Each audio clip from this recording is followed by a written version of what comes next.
Hello! Welcome back, Mixolity. Let's see, last time we had just started Act 6. Yeah. Hello! Welcome back! Oh, yeah, that's just how it worked out, because otherwise, it's just how it works out best for me to be able to get, some longer streaming in, because otherwise I would only be able to stream for like 2 hours, so I figured I'd start an hour earlier. Maybe should have made that a bit more clear, but yeah, I'm very happy to be able to be streaming Homestuck twice in the week. Yeah, we just started Act 6. We have some new characters here. For How Do I Live? Oh yeah. Serenade from Volume 8. Here we go. Yeah. There we go. Now we have some new characters, Jane and Jake, whose names I will mix up. Oh, we already have PNG Tuber Plus crashing. Hooray! I didn't have any that showed up, surprisingly. I thought I would, but nope, it seems to be all cleared. Okay, let's just close that. Okay, yeah, just let me restart PNG Tuber Plus here. I've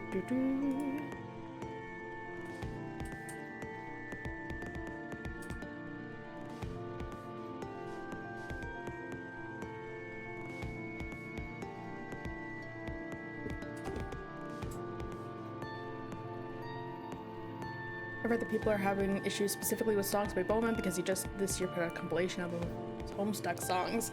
Okay. I'll keep an eye out for that. Ah, yeah. I could see how that would cause some problems. Yeah. But no, I haven't had any issues so far. And with YouTube at least, because I'm not monetized, even the few times where I have gotten copyright flagged, it hasn't affected anything for me. Which is a good thing about not being monetized. Yeah, Twitch, I think, I just had one time where it flagged for copyright and it just muted a section of the video. But so far I haven't really had many issues with that. Thankfully.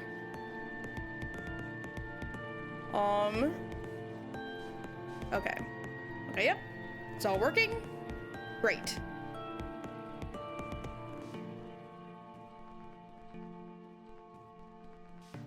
This song is so sweet.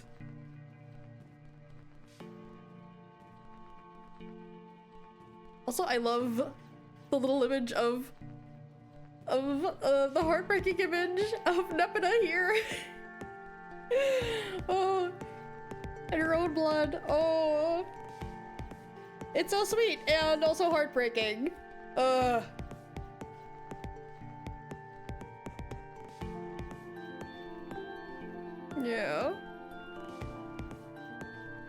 She didn't deserve to die. Well, none of them did. Arguably. Arguably, none of them deserve to die.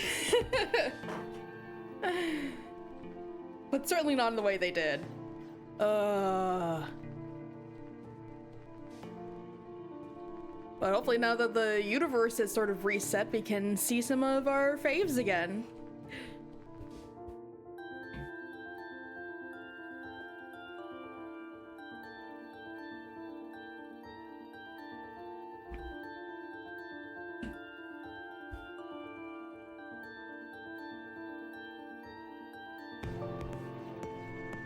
The period affectionately referred to as murder stuck.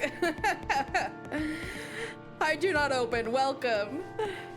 Oh, yeah. Yeah. Where everyone goes just slightly crazy and murdery for a while.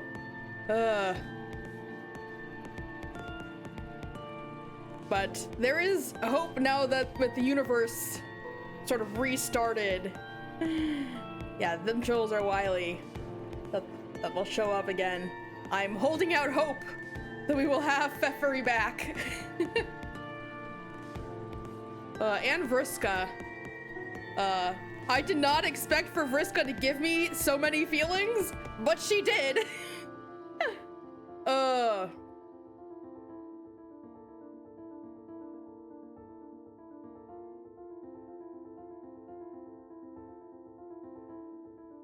I love this song. It brings to mind like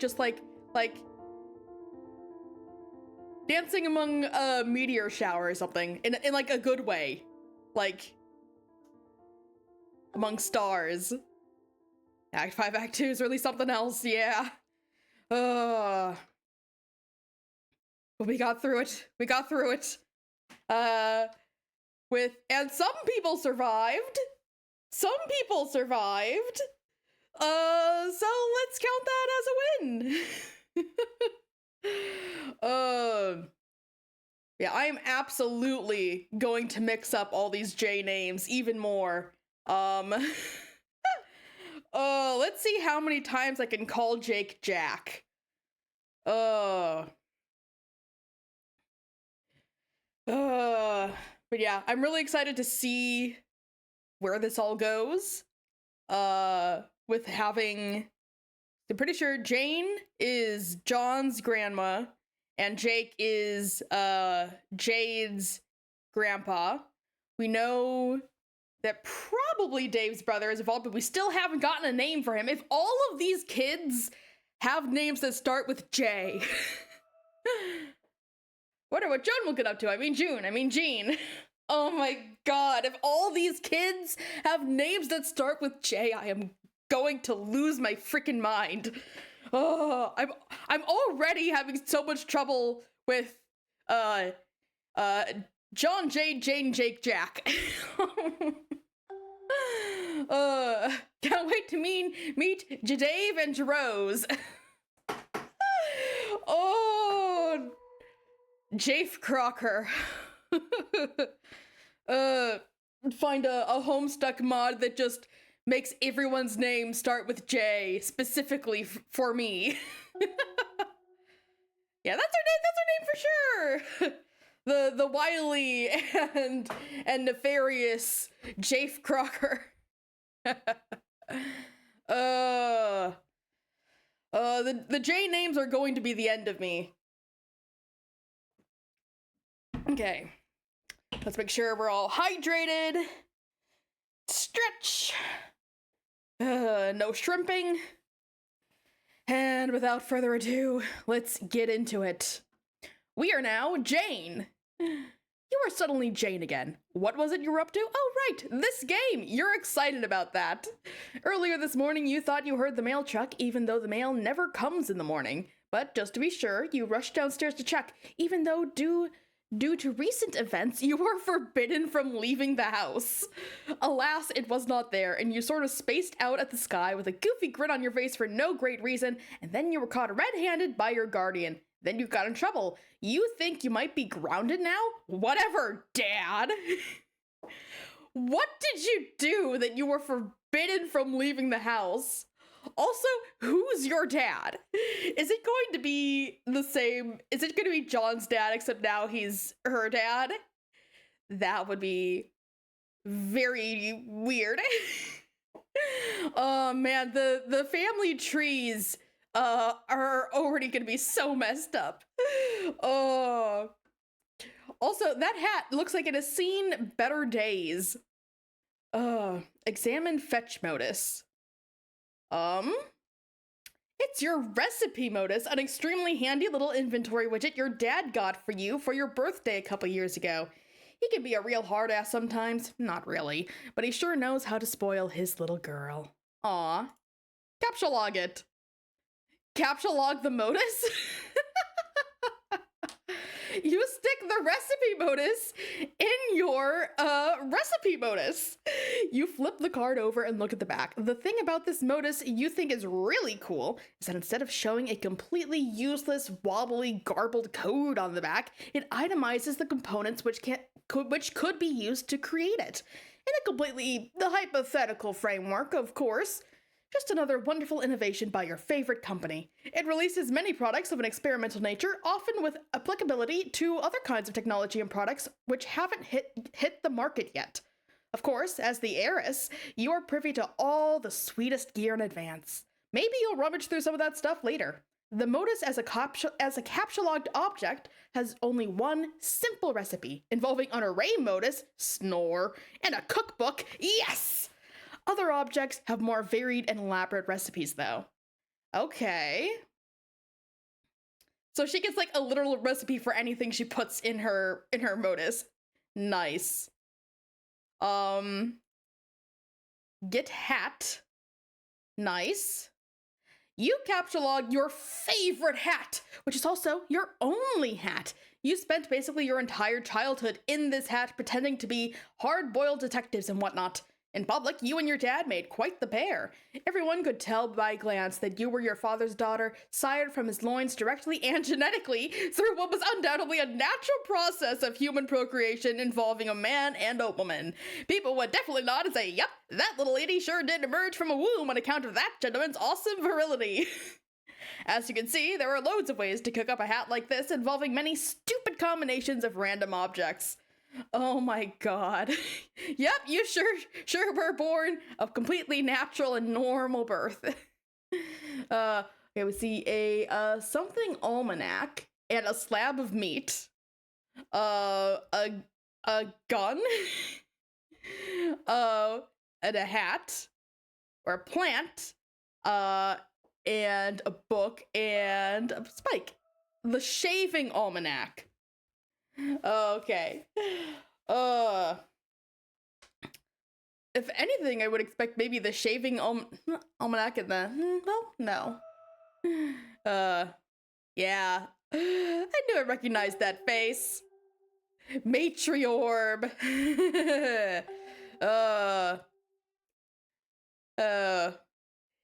Yeah, these recipes sure are interesting. Do like any of these recipes even make sense pre-start of the game? Like they just like outside of the context of Spurb, they just seem like complete nonsense.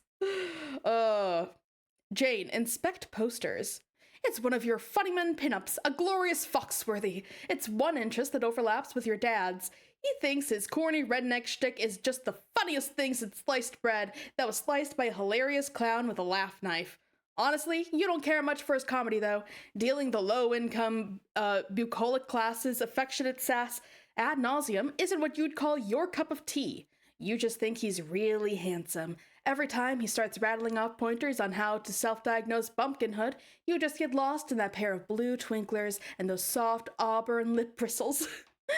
You were so shy when you got the poster autographed. If only you felt worthy of that, Fox. Oh, and there's one of your Problem Sleuth posters. You've got a lot of Problem Sleuth stuff because you think detective stories are just so swell. This was the last panel in the first story, which ended a little before your 13th birthday. Since then, the author has been steadily updating Problem Sleuth 2. Yeah, recipes for a completely hypothetical framework. Yeah. But, like, it just seems so crazy. Like, if you told someone who did not have context, they're like, oh, hey, here's a gun, here's a hat, use it to make this other hat that has seen better days. They would look at you like you're crazy. Since then, the author has been steadily updating Problem Sleuth 2, which you have been following avidly. You were happy that he stayed in that lane and stuck with a time-tested formula. If he went in a different direction, you probably would have found it really disappointing. Beautiful. Gorgeous. Oh, Okay. Yeah, I do want to read the other MS Paint adventures, including Problem Sleuth, at some point. Jane, check out other posters. Another sleuth poster, of course, with 2 of your favorite dames ever. The Tobias and the Manhattan were gifts for your 14th birthday, sent to you by your good buddy Jake. Just a couple of periwinkle heartthrobs, unquestionably sent in playful retaliation for the ribbing you've given him over the years. For his inexplicable infatuation with his Bethalo femmes. So, he made a couple of coy recommendations for objects of your attraction, and you have hung his cobalt beefcakes here since. He was pretty spot on with the Blue Funk, to be honest, since that's like the best show ever. Mr. Cross can blue himself anytime as far as you're concerned, but the Manhattan, not so much. Comics aren't really your thing, but you hung it up anyway because that's the sort of thing you do in a mildly escalating feud of passive-aggressive one-upmanship. You own it. But you felt kind of weird about having his blue mutant penis dangling over your head while you sleep, so you covered it up with something even more obscene. Some sort of revolting troll Howie Mandel. Jana's good taste in TV shows, Arrested Development is peak. I've only seen like a couple episodes of that, but yeah, it's so funny. I do like that show, what I've seen of it. Some sort of revolting troll Howie Mandel, also gifted to you by Jake. Good lord, does that kid have some spotty tastes. There is also your magnificent Swanson. Ron Swanson is the perfect man. You have tried to order all of the bacon and eggs in a restaurant on several occasions, but your dad never lets the order go beyond the joke level. What a fuddy-duddy. Beautiful. Yeah, Parks and Rec too.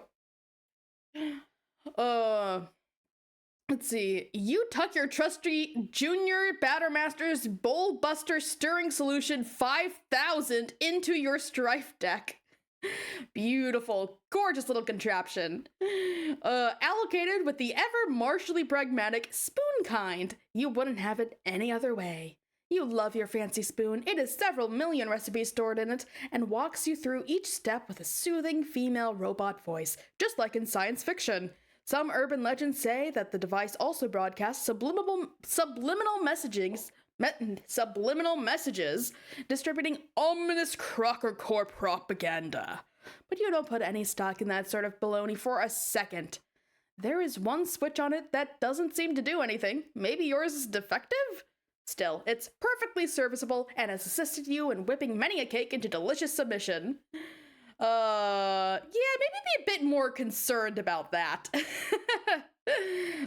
Examine bunnies. Who also seem like they've seen better days. These customized bunnies were gifts to you on your 13th birthday from your 2 friends. Both were heirlooms passed down to them, and they decided to coordinate gift ideas and send you dressed-up versions of their beloved childhood toys. You like to think he was shooting for a detective bunny with the one on the left. You know, realistically, it was probably an Indiana Jones bunny and more in line with his interests than yours. Especially since it came with a little whip you have since misplaced. The bunny used to belong to his grandma. The other one used to belong to your friend's mom, and she dressed it as a wizard, which was also unapologetically more representative of her interests than yours. That's okay though, you loved the gesture anyways, and you and she are totally BFFCs forevers, in her words, and you agree with them. You did get one more bunny from your other pal. He had to make it himself from scratch since for some ridiculous reason, he didn't happen to have a ratty old bunny heirloom lying around. His gift was somewhat less innocuous. You have no idea where it is though, probably just as well. So definitely Rose's mom with the wizard. Look out window. Okay. You've been fidgeting around your room all day, making little observations about your various belongings, checking the clock. When will the dang mail get here? You take another peek out the window, just in case. Oh, it is the same dad. It's still not there, but there is your dad. What's he up to? That's probably Well, I guess it makes sense. I mean, he's not like biologically related to either of them, so it's not that weird, I suppose. But but just given that whichever state the universe is in, he could either be raising his mom or his son, or the other way around. But does that mean in this world that that Jake is his dad's dad? or John, I mean, what did I say? Did I say Jake? I think I did. That John raised his own dad. That's kind of trippy. That's that's a weird thought. He just capture locked the car. Oh, that's right. He was going to Washington today. He's probably taking it into the backyard next to the garden hose. He keeps a very fatherly itinerary. So many dad things to do every single day. If the mail arrives soon, this would be a great opportunity to sneak out and get it. Fingers crossed. Okay, so we do get a little bit here that like pre-spur people were, like, ordinary people were using captcha logs and notices, and they were using them for everyday stuff. So that does answer a few of the questions I've had in the past over how this system, which seems to exist completely separate from Spurb itself, is used in the casual everyday society that's existed up to this point. I still think it should have it's definitely had more impact on the society than we've seen so far, but it is just risky. We got just a little hint of it being used for everyday stuff. Looks like somebody is bothering you. You better make it quick. You've got a window to stay glued to. Well, there was that book John had. Oh, the one with, data structures for assholes. Let's see what she has on her desktop here. System, Betty Bother. Yeah. So we do know that people were using it, even people outside of, my theory was, that the captcha log modus system was only for, programmers and people who knew any kind of coding. But I think this kind of debunks that a bit, because I don't think we got any sign of John's dad knowing any kind of code or programming or anything. So I think this debunks that a little bit. Well, it's funny because there's a detail the animated pilot actually gets wrong. Oh? So I think that theory's been debunked. The narrator says every player has one. Oh. Oh, yeah, but it's not just the players. It's everyone. Yeah. So that's interesting. But you know, is it true? Because Dad clearly has it. Yeah. But I think it's a pretty easy thing to, get, because we mostly do just see the players. We didn't spend much, until now, we haven't really spent much time with anyone other than the players. Except for the dad and Rose's mom. Very briefly. And I don't think we saw Rose's mom use it at all. I can't remember if we saw at the beginning. If we saw John's dad use it before this. It's also a nonsensical line because we have no idea what a player is at the start. Yeah, they aren't playing anything yet. We'll just have to see how that goes with the animation. Yeah.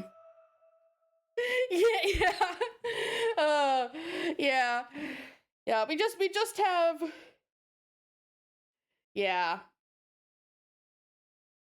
Yeah, we'll just have to wait and see where it takes this.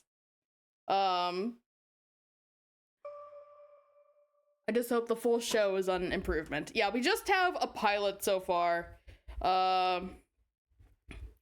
Which pilots are known to, like, not always be a great representative of what the full actual show is, and things get changed from pilots all the time. So we'll see. We'll just have to see what happens if we get a full show. Yeah. Let's see. Betty Bother, obviously probably a cooking thing. Mara, Pester Chum, and obviously a a nice Halloween themed I think that's Problem Sleuth's background. Nice. You know, you really should switch to Pester Chum. It's what your friends use, and it's a lot better than Betty Bother, if you're being honest with yourself. But BB is just so spammy and annoying with all of the pop-ups everywhere. Okay, so it's an alternative chat client. Okay.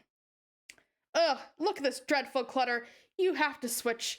But then brand loyalty is a powerful thing. Looks like Jake is messaging you. Oh god, that's terrible. It's also the state of the average website these days. But yeah, that looks like a pain to use. Answer Jake. Hi, Jake. Jane, forgive my botherations. I know this is meant to be a spanking rip-snorter of a day for you and all, but do you happen to know where the devil-fucking Dickens Mr. Strider might be? Oh, that's fine. I had been meaning to message you sooner, actually, but I suppose in all the hubbub today, it plumb slipped my mind, which is a shocking fact on its lonesome, considering what I have to tell you. Egad. Loosens collar a bit. As for the Strider business, he's such an elusive guy, Jake. You know that. I talked to him yesterday. That's as much help as I can be. Shoot. I really need to ask him something, but he's got his blasted autoresponder turned on. I love that thing. I do love that even now that they're kids in another world, they still talk like they still talk exactly the same as their older grandparent counterparts. Oh, I have a little kitty asleep next to me, and he's making cute little sleepy kitty noises. Oh. He wouldn't be pleased to hear you say that. What do you need with him? Does this have to do with your crazy pen pal project? It most certainly does, and time is of the essence. Today is the day I have to finish it and send it, not a day later. So you see why I'm feeling really friggin' discombobulated at the moment. Sorry, Jay. This would be the birthday present for your grandmother? No, it's for your grandfather, simply to be relayed to him by my grandmother. A joint gift to him from she and I. Her and me. What? Who and you now? A joint gift from her and me. Grammar, Jake. Oh, for frick's flippin' sake, Jane, this is no time for your prudish pedantry. Leave your bookish malarkey in a dusty old library somewhere. I have an adventure to get on with. So, if I have this straight, the big thing hogging up your plate today is not this marvelous new game which I have invited you to play with me, but finishing a robotic rabbit to give to my dead pop-up? Bingo. He's dead? Rest in peace, John. Bingo. You are a very strange and silly boy. John has now died at least 3 times. Please, Jane, we have addressed this. I am sending the gift back in time to when they are both alive and about our age. Or something like that.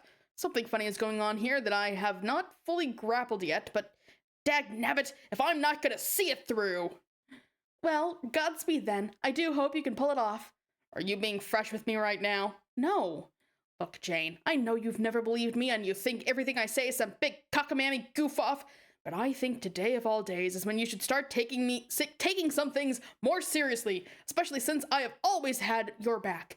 I have always believed in you. Hey, I believed in you too. However, believing somebody isn't the same thing as believing in somebody. But that much said, I think maybe I am getting ready to believe some of the wild stories I've heard.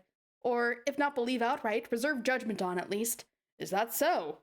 I don't know. I'm still not sure what to think. But I wanted to tell you this morning. But what I wanted to tell you this morning was I had a really wild dream last night, and you were in it. Hi, Gerard. Welcome. Oh my. Glasses fog up. Fumbles for kerchief. Yes, welcome.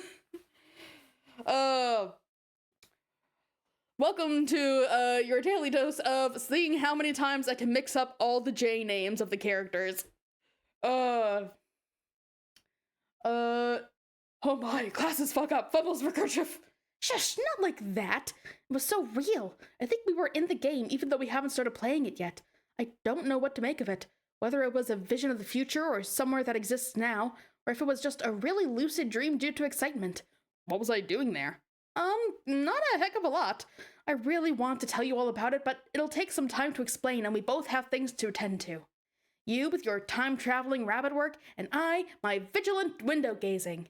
Too true. Let us reconvene later and sort out all this shit at a leisurely pace. Yes, okay. Good luck, Jake. Okay, you too, Jane. Bye. Check clock. Hold the phone. 11:10? You almost forgot. 1 minute until the Empire's rebranding launch. You wonder if it will live up to the hype? Guess you'll find out. Oh, wait a minute. Waiting a minute. You write out another 60 seconds and... Something happened to your baking chest. Did the logo just change? Wonder what else might have been affected.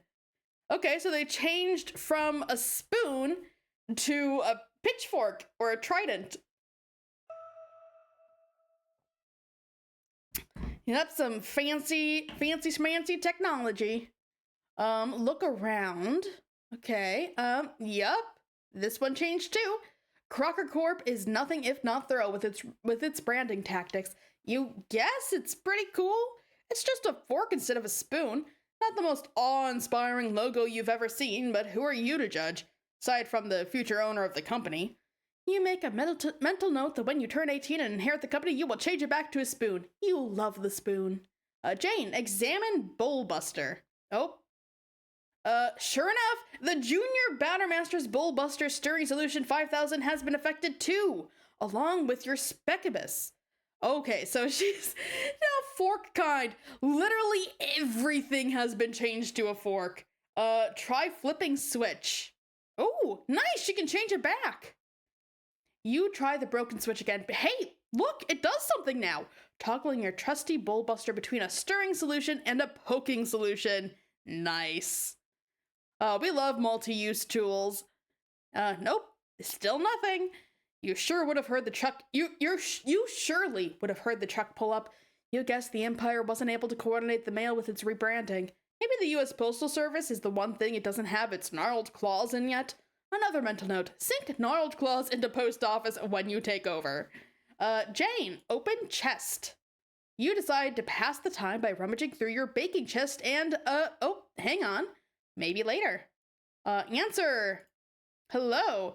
Uranian Umbra again, who we have yet to hear a name for. Have you noticed what's on Jane's desk? Gamer girl. Oh no. Here's hoping it's not as bad as Gamer Bros.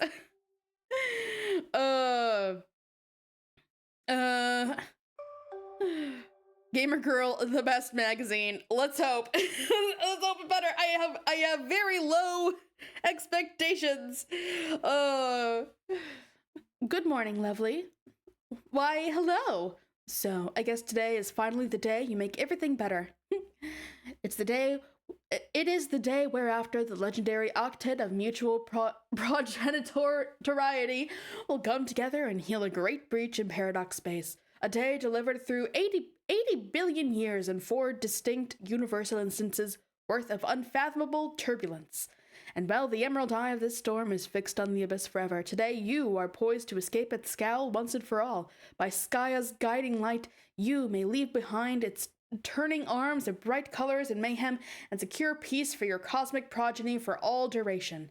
And if you were to meet this departure with trepidation, I would understand. But also, I would ask, is there nothing I can do to ease your mind? Gosh, so formal today. Yes.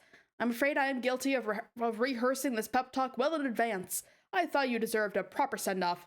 Aww. Well then, is there nothing I can do? It was a serious question. You needn't worry about easing my nerves. If it weren't for you, I wouldn't be nearly as thrilled about today as I am. Splendid. But remember, I will be here to help, whilst refraining from casual spoilers to the best of my ability. That is reassuring. Have you corresponded with your first designated co-player yet? No, I haven't seen her online yet today. I'm really hoping Lalonde won't flake out on me this time. Have you heard from her? Oh, Kazel! Oh. Every time. Oh. But remember, I will be here to help whilst refraining from causal spoilers to the best of my ability. Yep.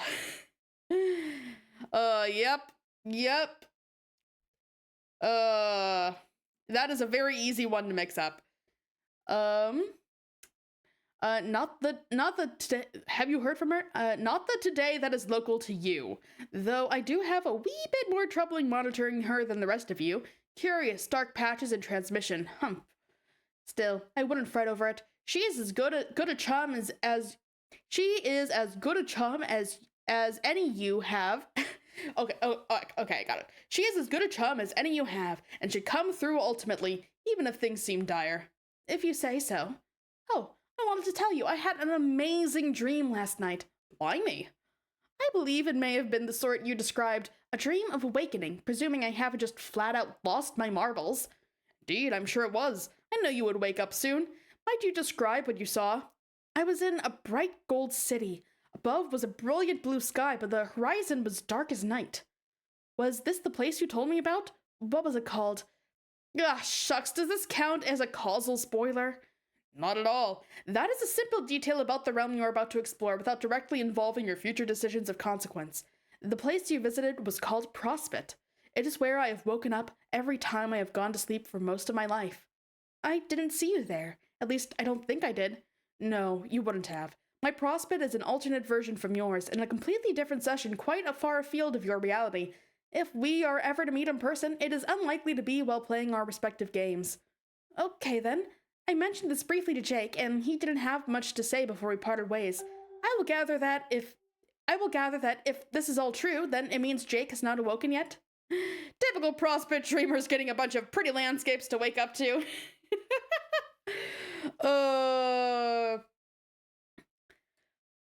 Oh god. Why do I always lose my place so easily? I can't look away from the screen for 1 second. Oh yeah, then Jake has not awoken yet.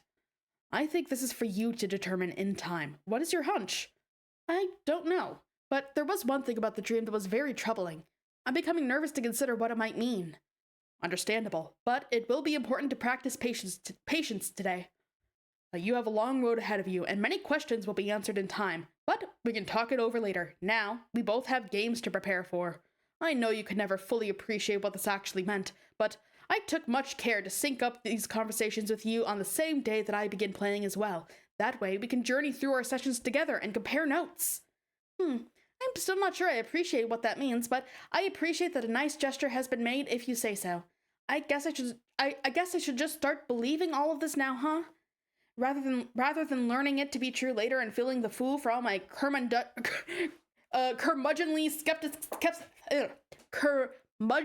skepticism. For starters, I guess I should drop my reservations about your story. Will you? I can write off much to tomfoolery, as I'm no stranger to a good prank myself, but quite honestly, you seem too kind for this charade. Not the type I'd expect to trot out some persistent falsehoods beyond their humorous welcome. So, what do I know? Consarn it, maybe you are an alien girl from Uranus, and together we are about to play a game which determines the fate of existence. Sign me up! Oh, but I never claimed to be from that planet, which is only in the far reaches of your solar system. In fact, I'm from much farther away, a different universe altogether. But if you truly mean it, thank you for believing me. Now, Jane, my lovely, let us prepare for this adventure. Remember what I said about the need for patience. Patience with your friends, patience for your growth as a hero of life, and patience for the coming of the other four of legend. A hero of breath and of light and of time and of space. And if you still find yourself in doubt, just check the inscription on that big old book downstairs. After all, if you can't trust words written by your own hand, then what use is trust at all? Kisses. Mwah. Uranian Umbra ceased cheering. Gutsy Gumshoe. Okay, back to the chest. But okay, so Uranian Umbra, definitely a troll. From another universe, but they're not one that we know from John and the Others session. So it's a troll we don't know. So from an entirely other universe, or maybe one of the ancestors, who's who's now going along the session with them. Which, because it's great, probably Karkat's ancestor. Or maybe.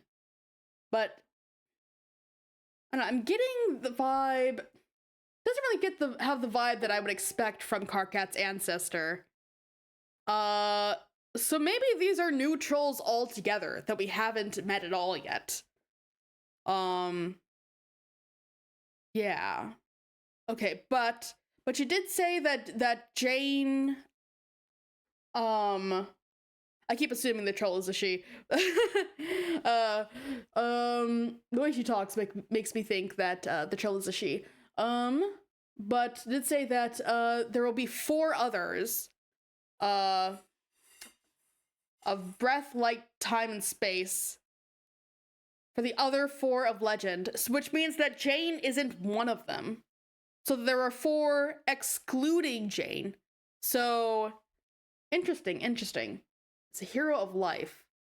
So that might be her title, hero of life. So there are 4 others. So we know the 4 guardians, Jane, Jake, Strider, Rose's mom, Lalonde. So there's someone else that we don't know yet who's going to be part of the group. Interesting. We've got some very good, juicy tidbits there that we can look forward to and theorize about. Hydration? Okay. Let's see here. Yeah, the unceasing mysteries. You return to your baking chest, which you use mainly for storing quality pranking apparatus and a few other odds and ends. Oh, hello, Pop-Up. Hello, old man John. That looks exactly like how I would imagine an old man John to look. Just slap on a mustache there. His friendly face is there to greet you every time you open the chest. Yeah, he is adorable. He never loses that John charm. His friendly face is there to greet you every time you open your chest. You would have loved to meet him. Unfortunately, his life was cut short at the tender age of 86 in a tragic accident. Coincidentally, on the same day you were born, or so your dad tells you. Pop-Up Crocker was a legendary comedian, following in the footsteps of his grandfather, who of course was the greatest Southern pranking legend of all time. One day you hope to follow in Pop-Ops too. Nice. Okay, so 86, that's not bad. On the same day, Jane was bored, which tells me that something similar to what happened when John arrived probably happened with her coming, causing poor old man John to meet his demise. But legendary comedian, huh? Interesting. Following in the footsteps of his grandfather. Nice. One day you hope to follow in Pop-Pops too. Interesting. I'm just here for all the tidbits we get about old man John's life. That's why we're here. Who cares about Jane and world-ending games and trans-universal trolls? I'm just here for the details of old man John. I'm just here for the details of his tragically short life of 86 years. Let's set a violent detour from Act 6 and learn about adult John. Yes. That's what the stream is about. We're piecing together John's life. Who cares about all the spurb and spurb stuff? Homestuck schmomestuck. We're just here for John.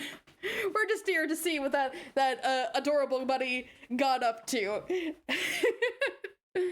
But then, if the whoppers you've been told recently have any truth to them, maybe you'll get to meet him after all. Homestuck, more like Homostuck. It seems too good to be true. The only relationship you've ever had with him are through video footage of his vaudevillain antics on stage, or through his role as Judge Johnny Stone on one of your favorite old sitcoms, Night Court.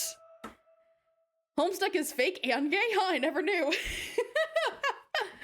But interesting, more details of John. Vaudevillain antics, and he had a role of Judge Johnny Stone in a sitcom. The surprising fakeness attribute of this comic is staggering. Rummage around. Just your basics when it comes to pranking. A few clever disguises, a name brand dunce cape, a slightly abridged edition of Sassacre's text updated for the modern prankster and scrubbed of a few of the more egregious julep-fueled racial slurs, several other stray books, your company's prototypical model for the Grist Widget 12,000, and of course your super handy Unreal Heiress Thoughtwave tiara top for the young go-getting junior Battermaster on the go. Yeah, the notorious smoke pellets. Here we go again. Might as well get all this crap out of here and take it with you. You never know when you might need it. Unreal Heiress.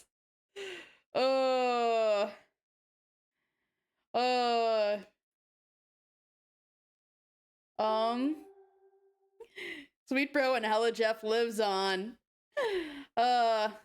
Yeah, I wonder if this world has Sweet Bro and Hella Jeff, because in universe those comics were made by Dave, right? So I guess we'll have to see if there is an equivalent in this universe. You shut the chest and oh, hello, Harry Anderson. Always a pleasure to see you there. He is also one of your idols, and as it happens, has a bit of a history with your pop-up. They were rivals on the vaudeville comedy and magic act circuit. Eventually, the less competent Anderson was shamed out of the industry and went on to greener pastures in the private dicking biz? Oh yeah, Sweet Brown Hella Jeff the movie. Yeah, there was that. The Moive. What movie? It's the Moive. Yeah, I did forget about that. So assuming that Dave still did the Sweet Bro and Hella Jeff comics, they would be like classics at this point. They would be classics. So now they're making Moives of it. Nice. What the heck is the private dicking biz? He became one of the hardest boiled detectives on the mean streets of the Big Easy and later made a fortune off his memoirs, ghost written by Mike Cavney.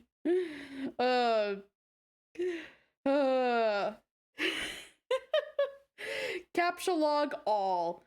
Your Silodex is so great. Yeah, it's still hilarious though. Sometimes you gotta get a guy who knows his way around to discreet dicking. Yeah. The private dicking biz. I've never heard someone call it that though. Not in the modern day, that's funny.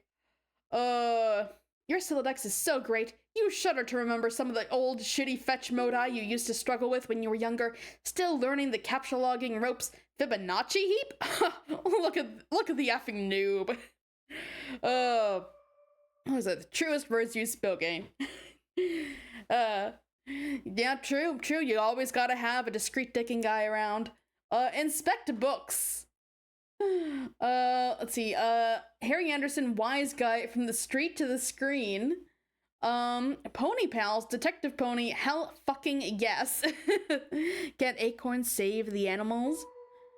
Look out, he has a gun.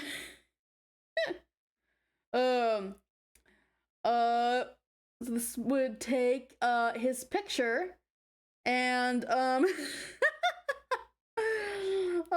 course his book, and this would take the unicorn plush, the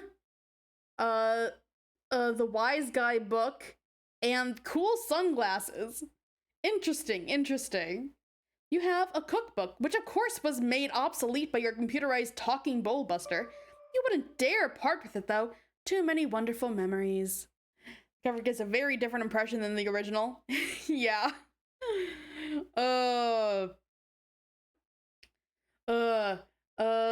There's Anderson's aforementioned book Wise Guy. His, Cavanies, stories are gripping in a way.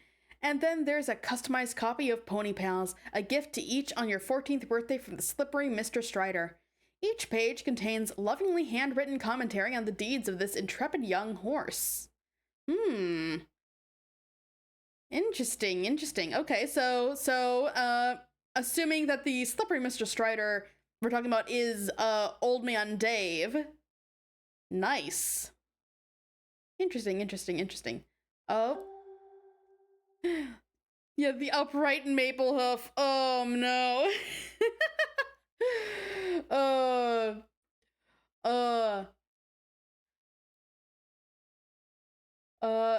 Check out the grist widget. This thing's a piece of junk. It just wastes your boon dollars and destroys your cool gear to produce these stupid things that look like gushers. But unlike gushers, which serve many practical purposes like inducing vomiting and stimulating the experience of eating plum insects, these things are totally useless. Yeah, that's a pony's default pose. Up on its hind legs. That's the default pose for any equestrian animal. Inducing vomiting and simulating the experience of eating plum insects. Yeah. Never knew that about gushers. Fun. Insert hat card. Okay, you'll try it out with one of your less prized possessions just to prove how dumb it is. You never liked this hat much. It makes you look like a gnome and basically isn't funny at all. You pop the card in. The grist widget indicates this will cost 10 boon dollars to convert this object into grist. That's not too bad, you guess. It's not like the currency has much value anyway. It was introduced as a sort of BC Corp fun box to be used by youngsters specifically on qualifying merch online and stuff. Brilliant business strategy, really. As heiress to the Empire, you are naturally endowed with millions, which you have a reputation for being very generous with.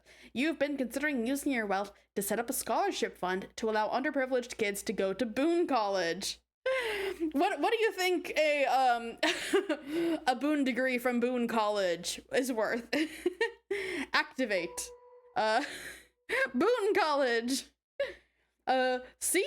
Utterly pointless. You hope Crocker Corp was going somewhere with this technology, because if not, this product is first in line for getting the axe when you're in charge. Jane, wear tiara top. You put on... Is that Pfeffery's crown? You put on your highly fashionable Unreal Heiress thought weave tiara top and flip it on. It immediately hums to life as its blazing fast processes mingle with your thoughts. It is the most efficient computing technology in the world by far, and as long as you don't wear it for too long. But aside from a few migraines, you can't possibly imagine any drawbacks that cease reproduction could come with submit, merging, consume your thoughts with embrace your culling. Experimental technology conform to social order from an stay asleep, extremely powerful die corporation. Wait, what? Oh man, interesting. What have you done with my girl Pfeffery that you have this? But yeah, pretty cool tech.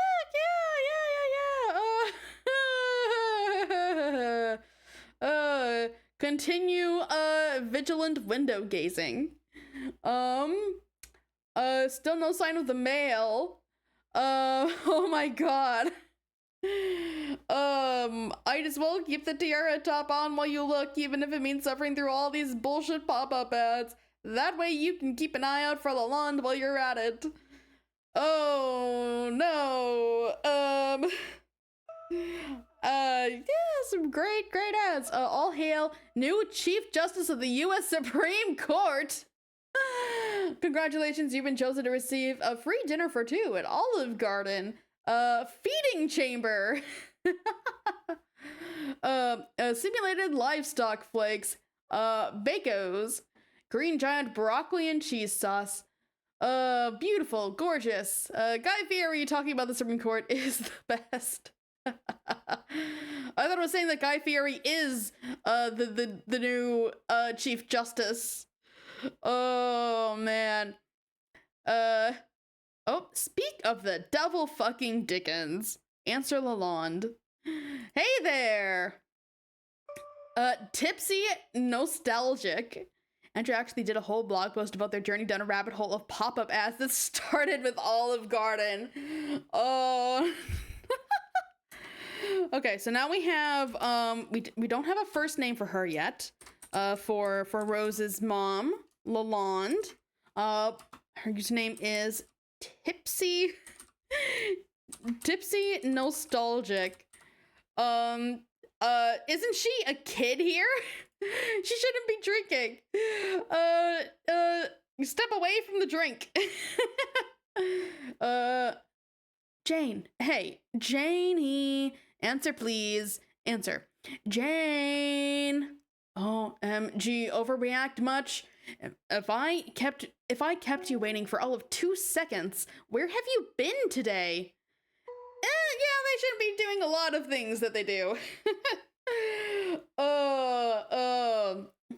Nowhere. Just chilling here when all of a sudden,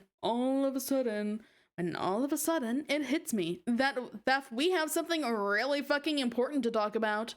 This hit you just now? We made plans to get in touch early this morning, and I've seen neither hide nor hair of you all day. It hits me that Jake's birthday is coming up really soon. Just a few days before mine, remember? Or I guess it would be if it wasn't for the end of the world that's about to happen. Oh, for Pete's sake. I just wanted your advice on what to get him. Something sentimental, I guess. But I mean, I'm mostly tapped out of precious heirlooms at the moment, so I don't know. But not like anything coming on too strong, something that says, this is toast platonic and everything. No eyebrow-raising funny business going on over here. But still says, call me, if you wanna. Now, I know you're joking around to get my goat. Yeah, the goat getting thing, I mean. But joking? Oh no, I think not. You don't think that if I didn't say he was off limits on account of you being my best friend, I wouldn't be all the hell over that?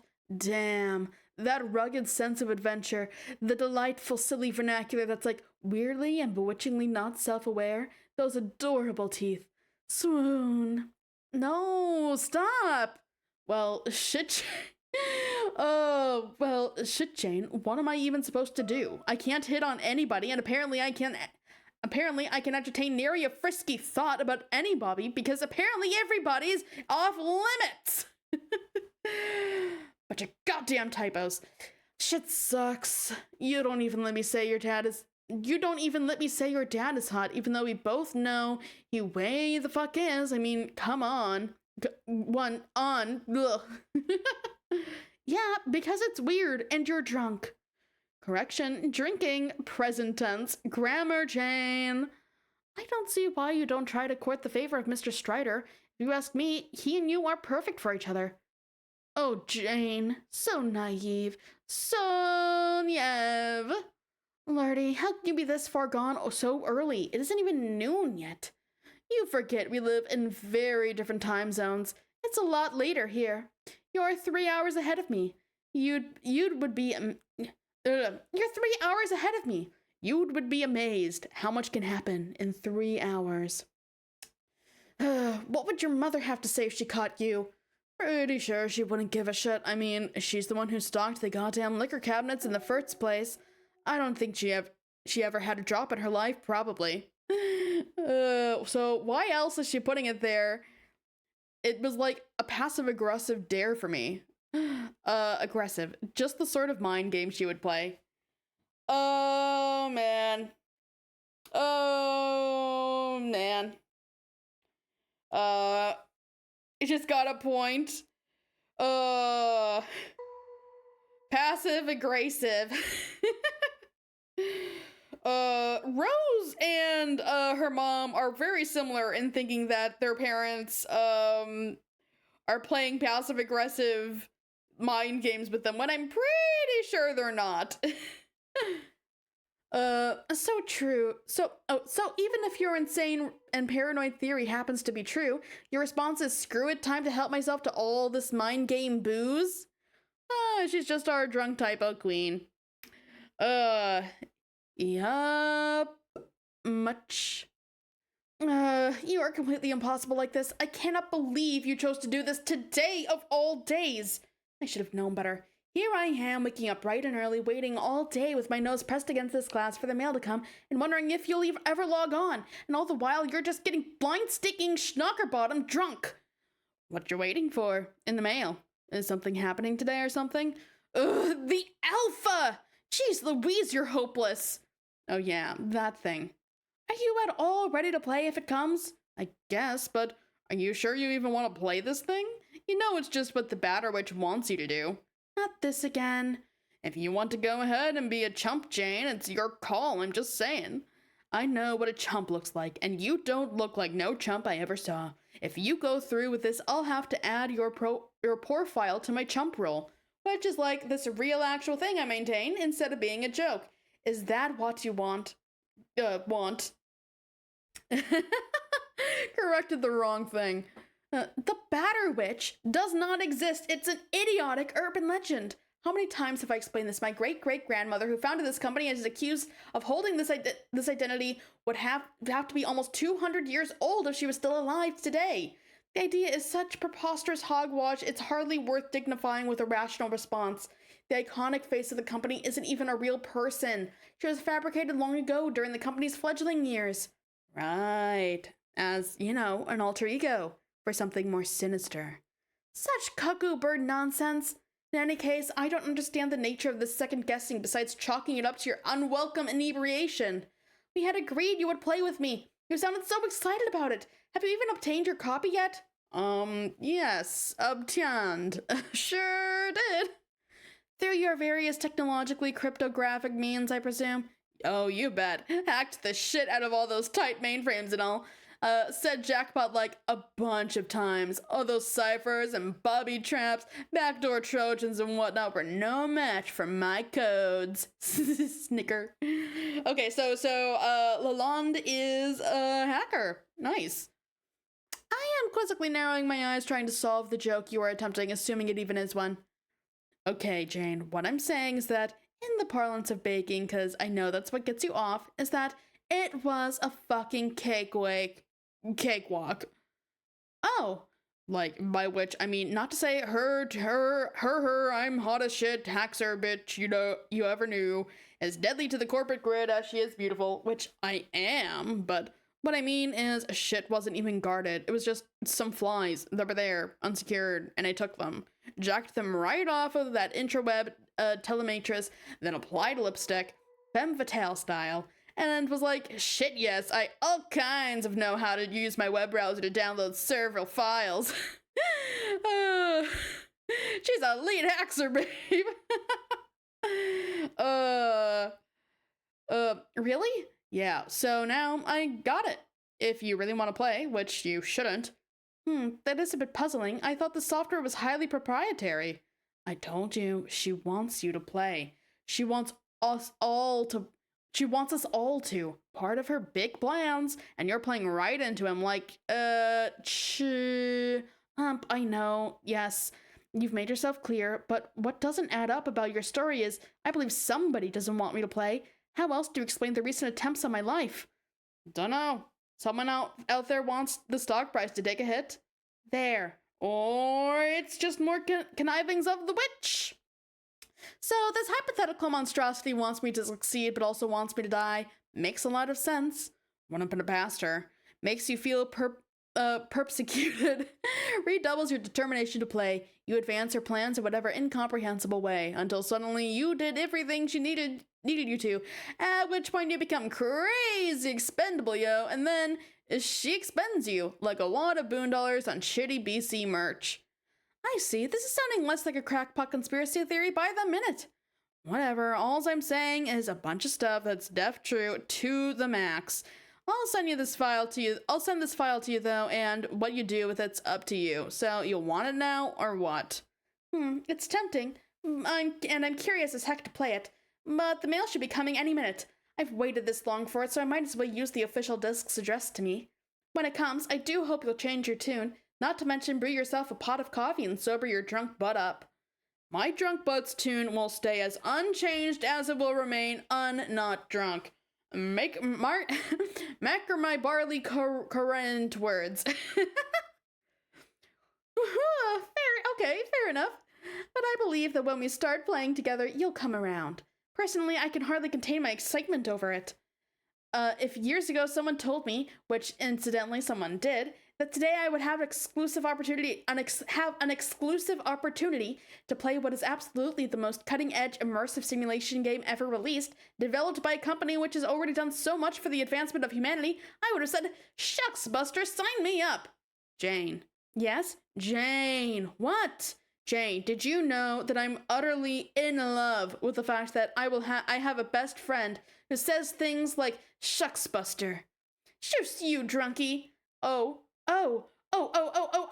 What the fuck? The thing! The flappy thing! What?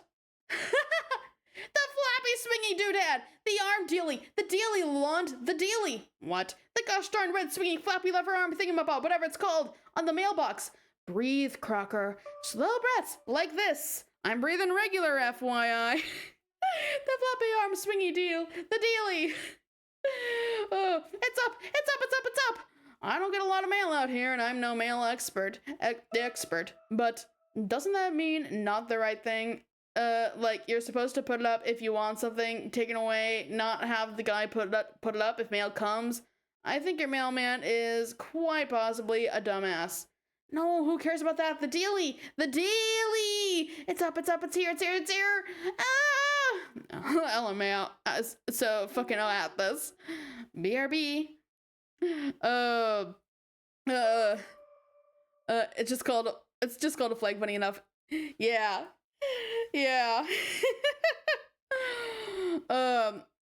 And DG is the first person to realize this. Yeah, I didn't even think of that.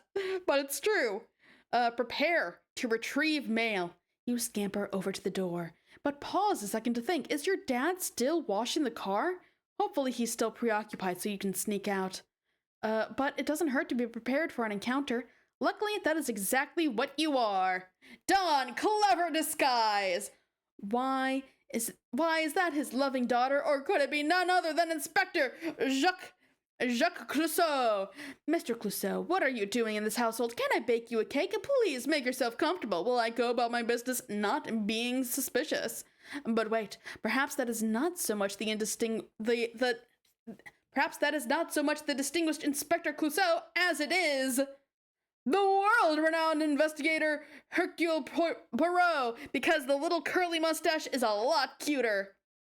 The great Poirot in this house? Such an honor. I will set this kettle to boil straight away. Who would have guessed this home would be so heavily trafficked by famous French detectives at this time of day? Oh my, the good Poirot appears to be clucking little pleasantries in his adorable French accent, through the high-pitched voice of an enthusiastic teen girl. I surely don't have the heart to ground this upstanding, dapper gentleman, no matter how many dastardly attempts are made on her life.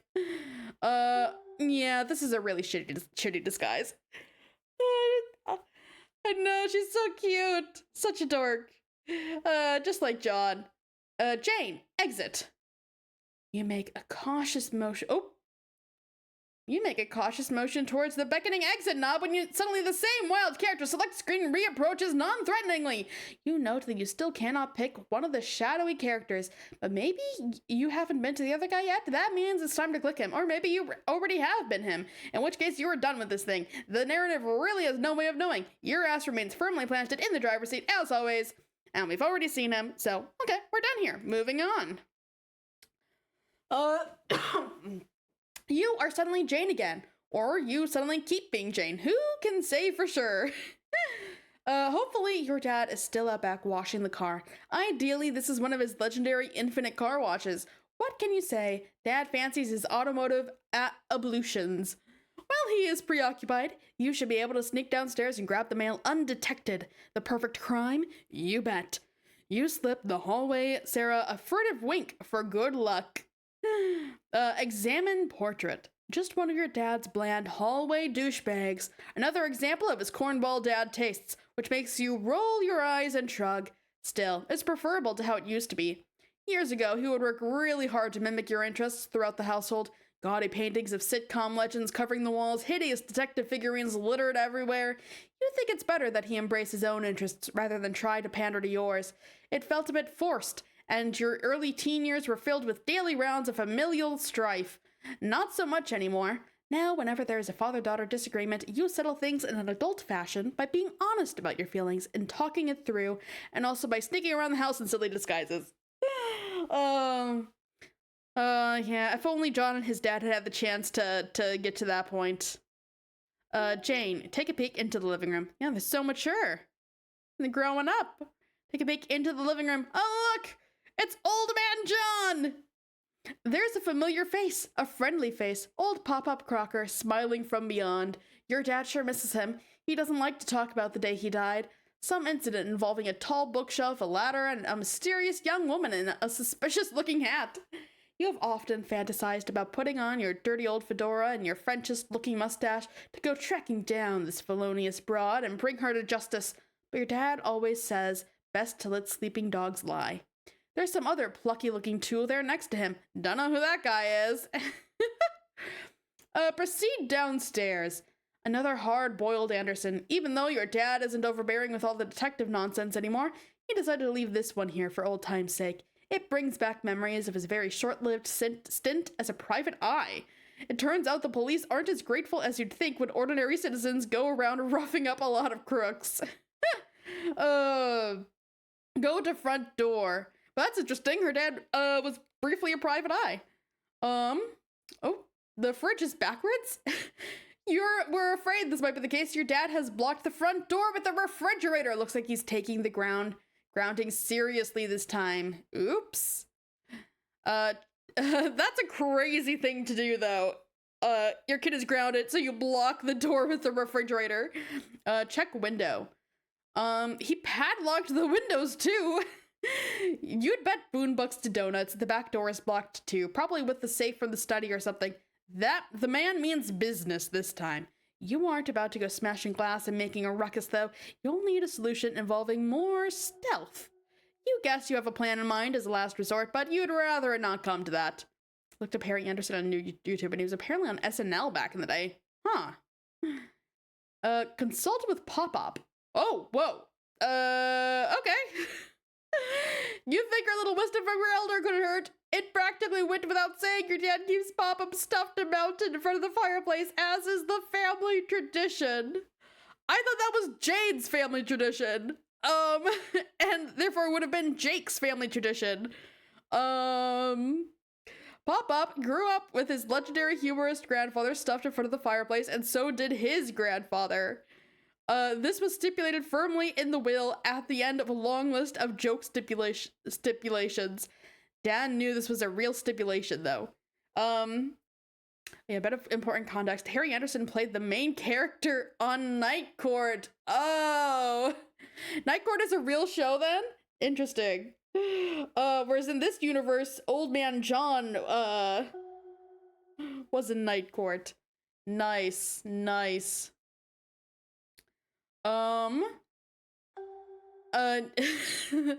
Court ran for 9 seasons, 193 episodes.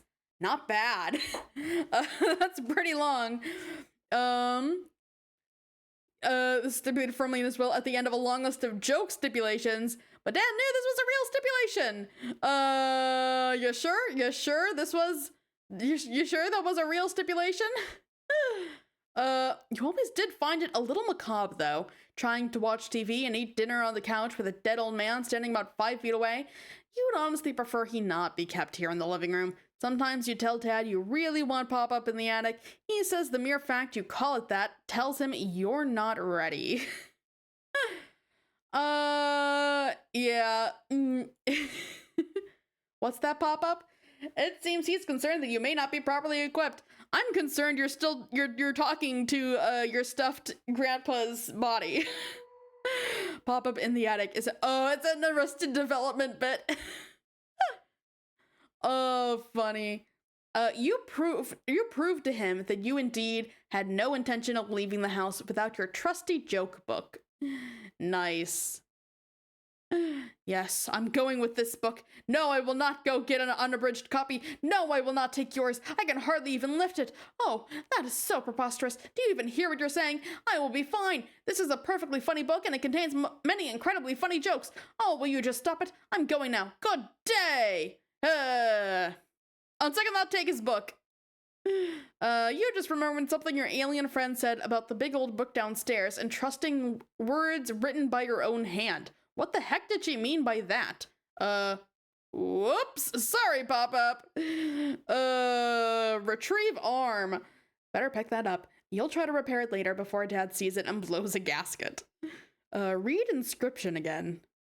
Yeah, so this has to be the one, that, you know, John gets from his grandmother, aka the alternate version of Jane. Dear John, you are no doubt reading this as blah blah blah blah blah blah blah blah blah. With love, Nana. P.S. Is your friend suggesting that you were the one who wrote this inscription? You find that idea a bit hard to swallow. Still, your friends are always babbling about time travel. You always thought this inscription... Oh, yep, and here we have the actual inscription. From very long ago. You always thought this inscription was written to your pop-up by his Nana, who was your great-great-grandmother, founder of the corporation you'll inherit in a few years. The message has always been a fascinating mystery to you, and probably was to him as well. From the way it's written, it seems it was intended for him to receive after her death. She talks about a journey he is supposedly meant to go on. Yeah, it's like a lifetime ago. You wonder if that adventure ever took place, or if the note was just one last jape by an old woman from a proud family of pranksters. She goes on about many fantastical sounding things he supposedly would have found on his journey, like agents, exiles, underlings, denizens, and heirs of breath and seers of light and stuff like that. Wait, didn't your friend mention those too? In any case, this message to pop-up from a sweet old Nana is the best evidence you have to dispute all this evil Batterwitch nonsense. She clearly cared for her grandson very much, and would never start a company responsible for the things it's accused of, let alone be alive today to perpetuate them. But then, what if she wasn't the one who wrote it? This thought makes you very nervous. You suddenly remember your dream. What did it mean? You should talk to Jake about all this. Bother Jake.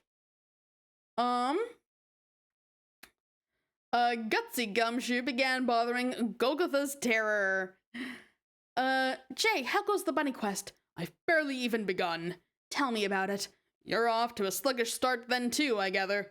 Dad has the whole house in full fatherly lockdown mode. Talk about blowing a few measly assassination attempts way out of proportion. So I'm currently mulling over my next move. What is it that has you hamstrung? Did you ever track down the slippery Mr. Strider? Not exactly. His stupid doppelglasses have set me on a wild goose chase to go pry his dumb robot's chest open and swipe its uranium. Sounds dangerous. No shit. I think I'd rather deal with the monsters. Why is it that our two best friends in the world always seem to place themselves at the source of all our problems, while simultaneously presenting their only solutions? I know, right? I'm debating whether or not to enlist his help in the matter of my current imprisonment, but I'd rather keep it as a plan of last resort. Don't do it, Jane. It's a trap. We'll see. So, I take it you're out and about now?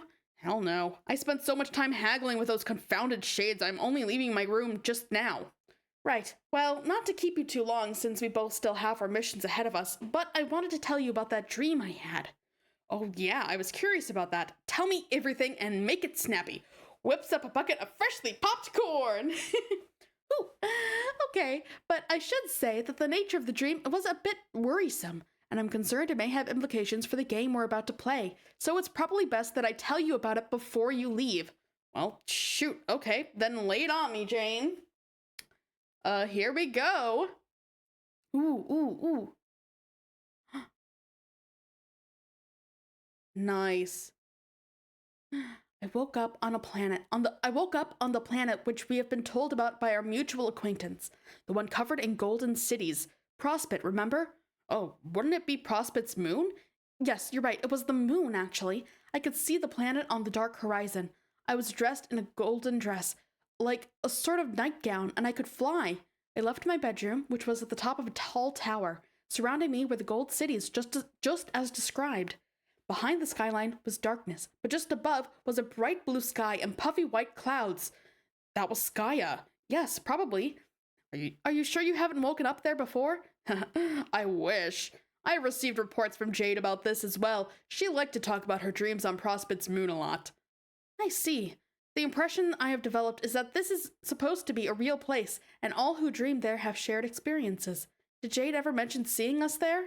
No, but why would she? This was long before we were born. She was dreaming there like 100 years ago or something. Anyway. Oh, other little peoples. I explored the moon and began to notice people gathering in the streets, but they weren't human. They were funny-looking, perfectly white creatures. Yeah, those are prospicians. They have these hard carapace shells and also have something to do with chess, I think. Well, I don't know if they have much to do with chess here. The more closely I observed, the more they appeared somewhat despondent. Like, sad? Yes, I determined they were in mourning, actually. Hey, Jane, you said I was in this dream too. Where do I come in? Shush, I'm getting there. No. Oh, yeah, they are all crying and sad. More and more prospicians were filing out of the buildings every moment. They all began to form a single major procession. When I got closer, I could see that some were in tears. I realized this was a funeral. Oh. I heard whispers, but couldn't make out what they were saying, so I got closer. They were all saying the same thing over and over. The page is dead. Our hope is lost. Oh no. Well, that's not good.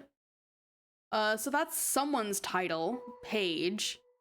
God, did any of oh no, Night of Time, Witch, Air, Seer, yeah, no, we didn't have a page among the humans.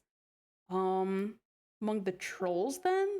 Witch, Prince, Bard, Air, Thief, Seer, Sylph. Yeah, Hope is also an aspect. So Page of Hope.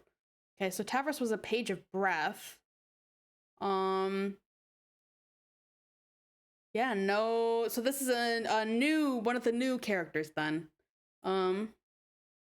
Page of Hope. The Page? Who's that? Oh. Jake, the Page was you. Oh no. Oh no. Oh, that's bad. So he is Page of Breath. Or Page of Hope. There we go. Probably. Putting a question mark there. Page of Hope, maybe. Yeah, that's not good. That's not good. Oh, drat. Are you sure? Big oof, taken out before the game even started. Yeah. Yeah, he was taken out even earlier than the John from the Doom timeline, and he got taken out pretty early. Yes, I saw your body lying in a sort of coffin on a bed of flowers. You were dead as a doornail. Everyone was so distraught, including me. Oh, but before I could get too horribly upset, let alone make sense of any of it, I woke up. I, of course, immediately wanted to tell you. Oh, yeah. That's not great. I, of course, immediately wanted to tell you all about, but it was still well before sunrise for you, and you were surely still asleep. Then, as the day went on, I guess I became distracted by other things. You know how it is. I hope I'm not too late to warn you. Though, to be frank, I don't have the foggiest clue what it is I'm warning you about. Dear Jaco, please do try not to have already died in my dream. Likely while you were sleeping, perhaps peacefully? Yeah, I see your point. Still, I think you'll agree that it's to be viewed as a troubling omen. I care very much for you, and I don't know what I'd do if I lost you both in my dreams and here in this world. So for whatever good it does, just please be extra careful out there today. Roger that, Janie. And same goes for you about being careful What with these various rogues accosting you with foul play lately and whatnot. Because, well, I sure do care a lot about you too, you know that? Hooray! Will do. Now let's get this silly old adventure off to the races before the coat of dust it's growing gets any thicker. Booyah! Okay, good luck, Jane, and keep me posted. See ya! Jake, get silly old adventure off to the races. I do love that they still have their old-timey speaking patterns. Okay, here we go. Oh, wow, this is very different. This looks like, God, where have we seen this before? Was it? It had to have been Jade's house, right? We have lots of pumpkins now, that are not disappearing. Examine pumpkin patch. Although these pumpkin vines are amazingly prolific, every morning when you leave your bedroom, you swear half the, okay, so they do, half the pumpkins vanish overnight. It's probably just the fauna eating them. Not that it matters, because they keep growing right back. It wasn't always overgrown like this. When you first discovered the transmaterializer, you started messing around with it haphazardly. You kept purifying pumpkins from somewhere. It was just pumpkin after pumpkin until one time, a copy of the bunny you inherited from Grandma showed up, much less old and tattered, of course. All that fooling around was before you realized how precious its fuel would be. Such a waste of good uranium. You brought all the surplus pumpkins home and left them lying about. Then the seeds sprouted and started growing out of control. You guessed that's what happens when you introduce non-indigenous flora into the wilderness. Jake, be completely oblivious to thing in the background. Oh. Yeah. Interesting. You successfully failed to notice it. Wait, notice what? You don't even know what you were talking about here. It's fine. It's fine. Oh. Yeah, there's not an ominous shadow of a creature. You don't even know what we're talking about here. But it doesn't matter for now, because suddenly a wild chum assails you with banter. Answer Lalonde. Oh dear.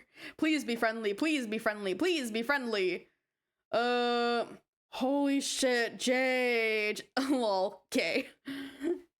Howdy. What is all this commotion about? Nothing, just your basic run-of-the-mill holy shit. And also, hi. Oh, okay then, hello it is. Also, want to know, what do you want for your Wiggling Day?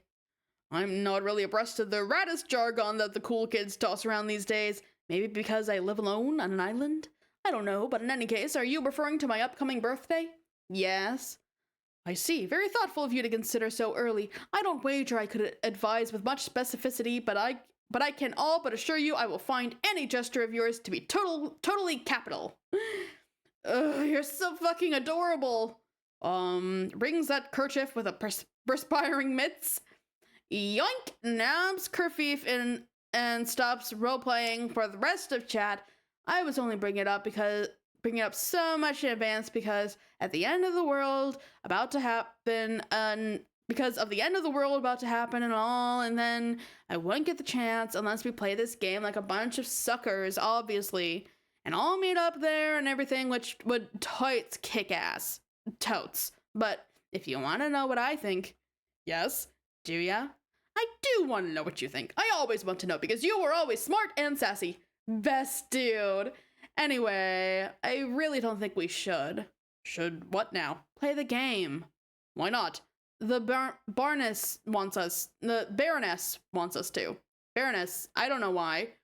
Everything I know about it says it should be a good game and real important, and it'll let us all get together and do something great and be friends for maybe eternity? But she took all that and twisted it somehow. All I know is she's banking on us doing this, and if she needs us to do this, then it's got to be make some fucking horror Bible bullseye. Well, horror Bibles notwithstanding, I have it on terrific authority that playing this game will be incredibly important. So perhaps you're right. Maybe we are part of her evil plan. But does that also necessarily rule out that good will come of it? I guess not. But I just have a bad feeling. Maybe I'm just like this nutty ass bitch twirling yarn from a shit wizard's nappy brown beard, but I can't bring myself to trust a cake selling, genocidal alien overlord sea queen. Never mind, that sentence checks out. Do you think the horror Bible can tell us more about sex prongs? Probably.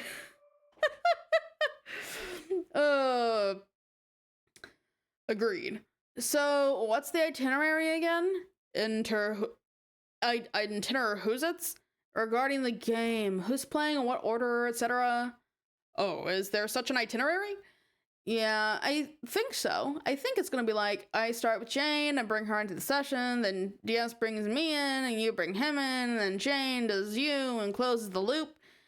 Where are you getting this intel? Did you guys make a plan or something? Nah, don't worry about it.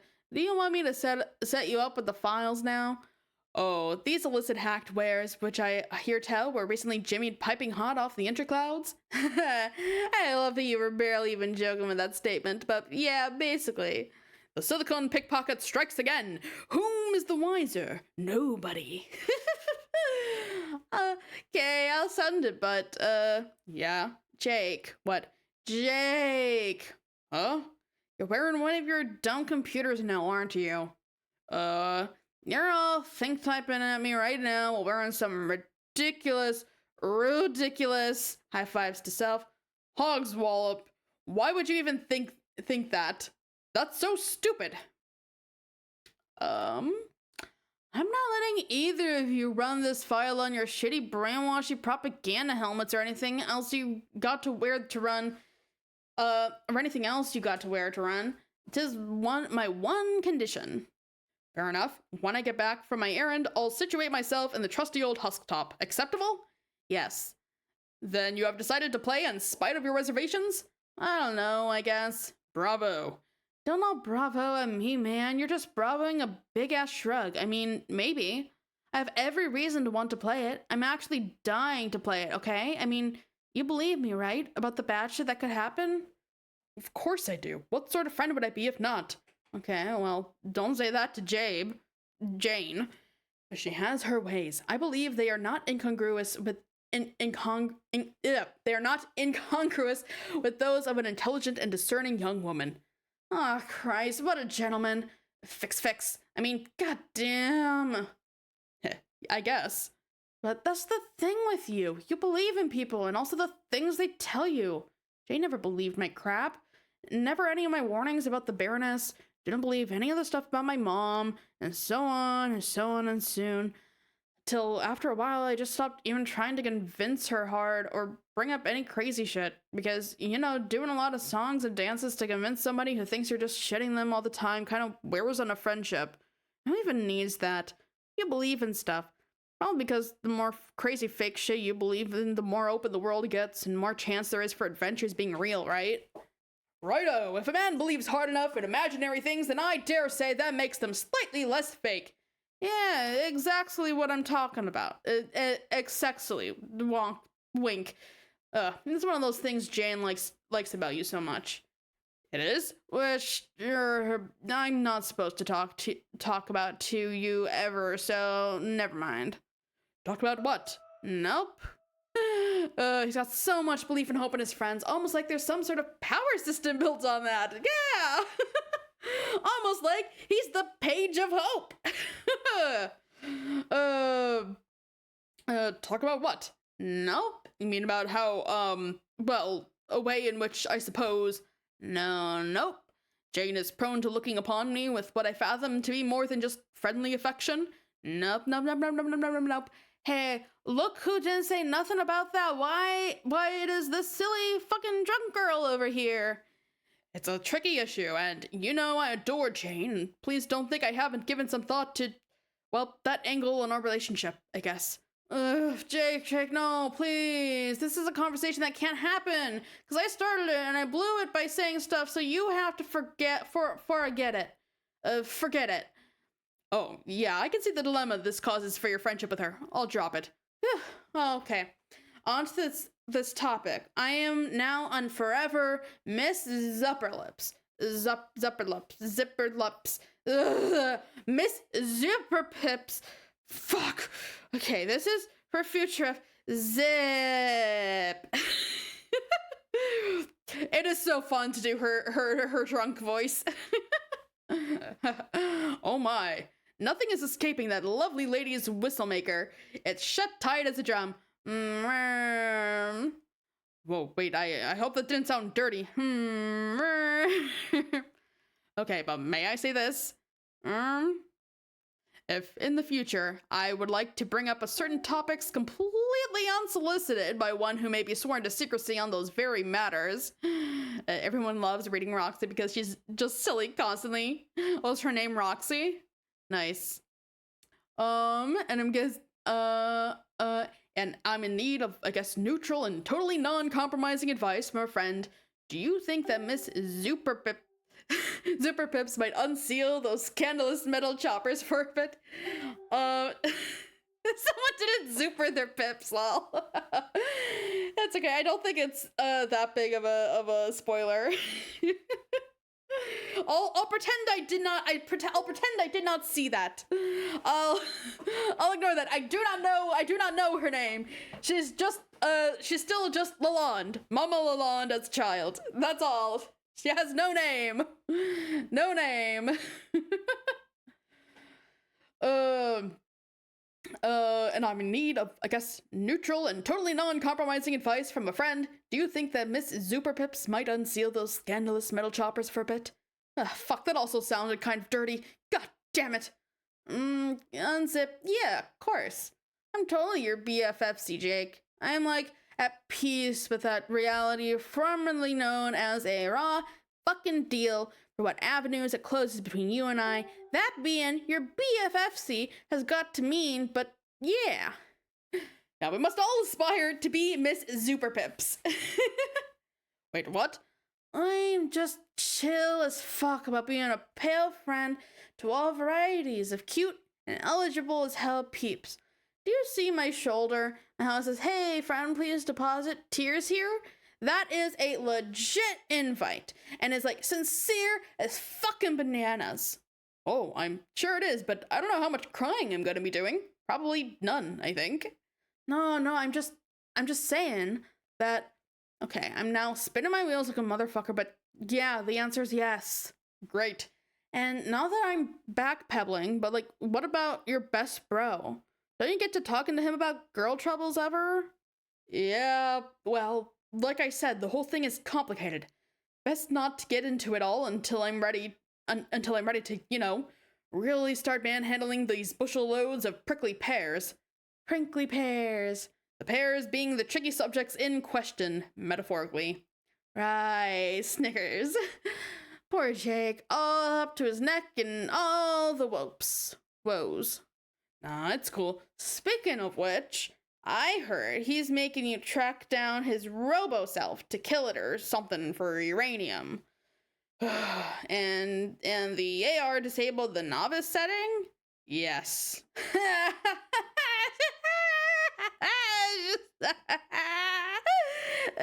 so fucked. Oh, most certainly. I was actually just getting all of my final affairs in order when you messaged me. I was to bequeath you all my WAB posters. Wow, what? Waking up Bernie's, damn it. Oh, fuck yeah. I'm always in need of something to put under my cast shit box. Okay, well, I'll tell you what. As an early wiggling day thing, you know what I'll do? I still don't really get the wiggling thing, but no, what?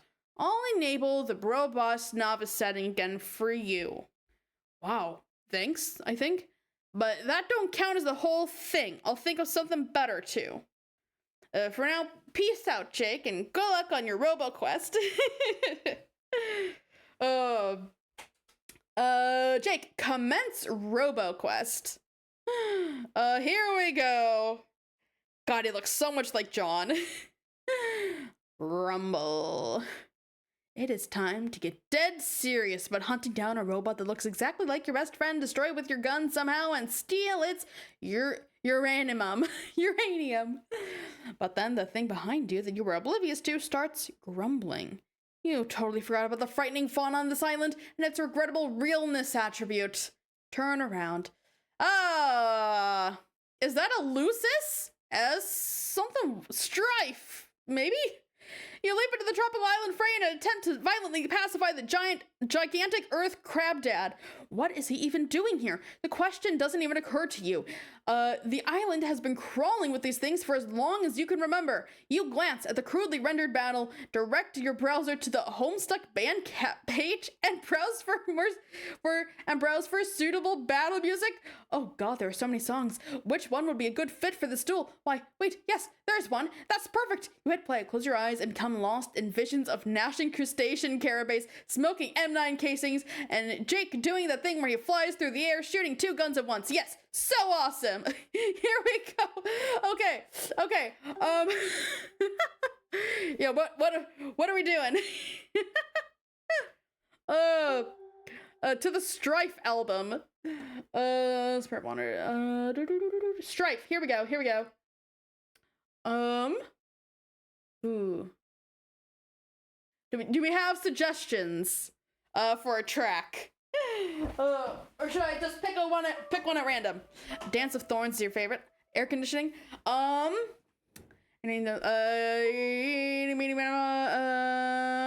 we'll do Dance of Thorns. Here we go. Okay, this is pretty cool. How's the volume on the music? Is it too loud?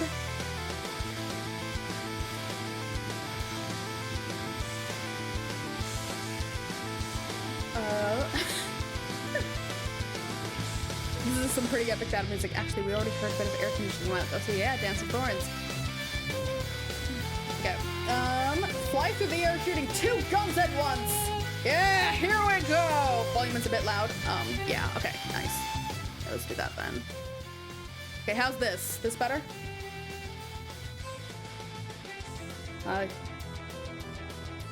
Nice, perfect. You do the thing where you fly through the air shooting 2 guns at once. That thing isn't even that big of a deal for you. You do that thing practically every day on Hell Murder Island. Your furious salvo of deadly bullets scares the frightening fauna off into the jungle. Realness attribute and all. Nice. Another triumph or adventure. Time to blow the smoke off your Berettas and saunter off into the... Whoa, not so fast behind you, Jake. Oh, no! Yeah, you son of a... Shit, wait! No!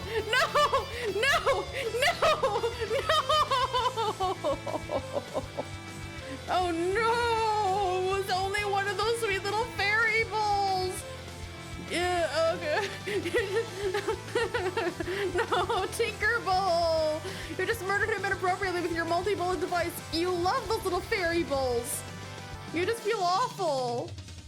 Oh no? Terezi? What? Who? Robot? Oh. The Dance of Thorns was too effective. It was too effective. Implement plan of last resort. Oh my god, it's the oh my god, no. Not Tinkerbell.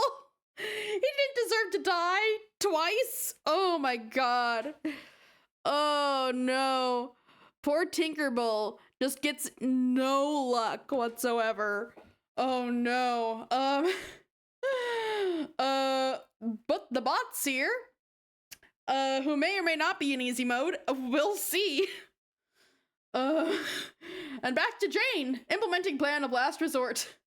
You've waited around long enough. Dad's legendary car wash won't last forever, and the day isn't getting any younger. You pack up Pop-Up's book and bust out your trusty homing device. Activate. Here goes nothing. What? What? What? What did you do to Pop-Up? What did you do to Old Man John?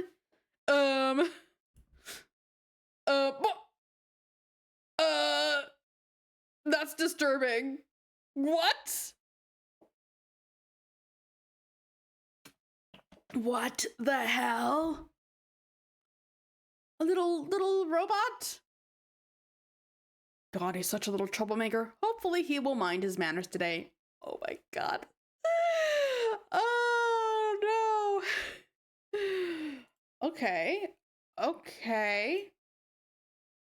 Okay, so this is still the same volcanic island that Jade was on. But you know, the house exploded.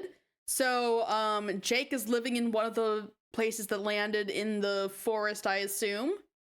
But the house is the base of the house itself still standing at the top of that little mountain. Exit forest. Behold zoological splendor. Wow. Looks like the centaur herd is out in full force today. You have to be careful about walking under them. There are extreme hazards involved, such as the threat of falling manure or milk. Examine Frog Temple. There are the ruins you'll be making your way toward once you've got the uranium. Still need to locate that enigmatic brobot.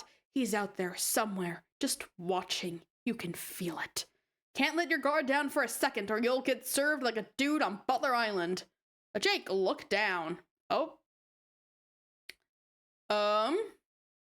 Hello? Uh-oh, something's coming up. Oh dear. Oh dear. Oh dear. Not the encounter you were hoping for today.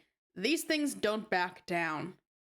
But it's interesting that there seems to be somehow things with the trolls are affecting this world more than they did with the previous session. All the Lucises are somehow or living on this island, and there are a lot more of them. These things don't back down. Jane, assess damage. And he had all the Lucises on his blanket as well. Poor Pop-Up's severed head got nicked by the fireplace poker. He's going to need a lot of work this time. Over the years, your dad has spent thousands of dollars on repairs. Oh well, how much more grounded can you get than you already are? Put head back. All the speculations make me hungry for some Betty Crocker brand confections. Beautiful. You stick the poker down his neck hole and jam the head back on the spike as a temporary measure. That looks somewhat more respectable, you guess? Looks like the troublemaker's father is calling. Jane, answer Strider.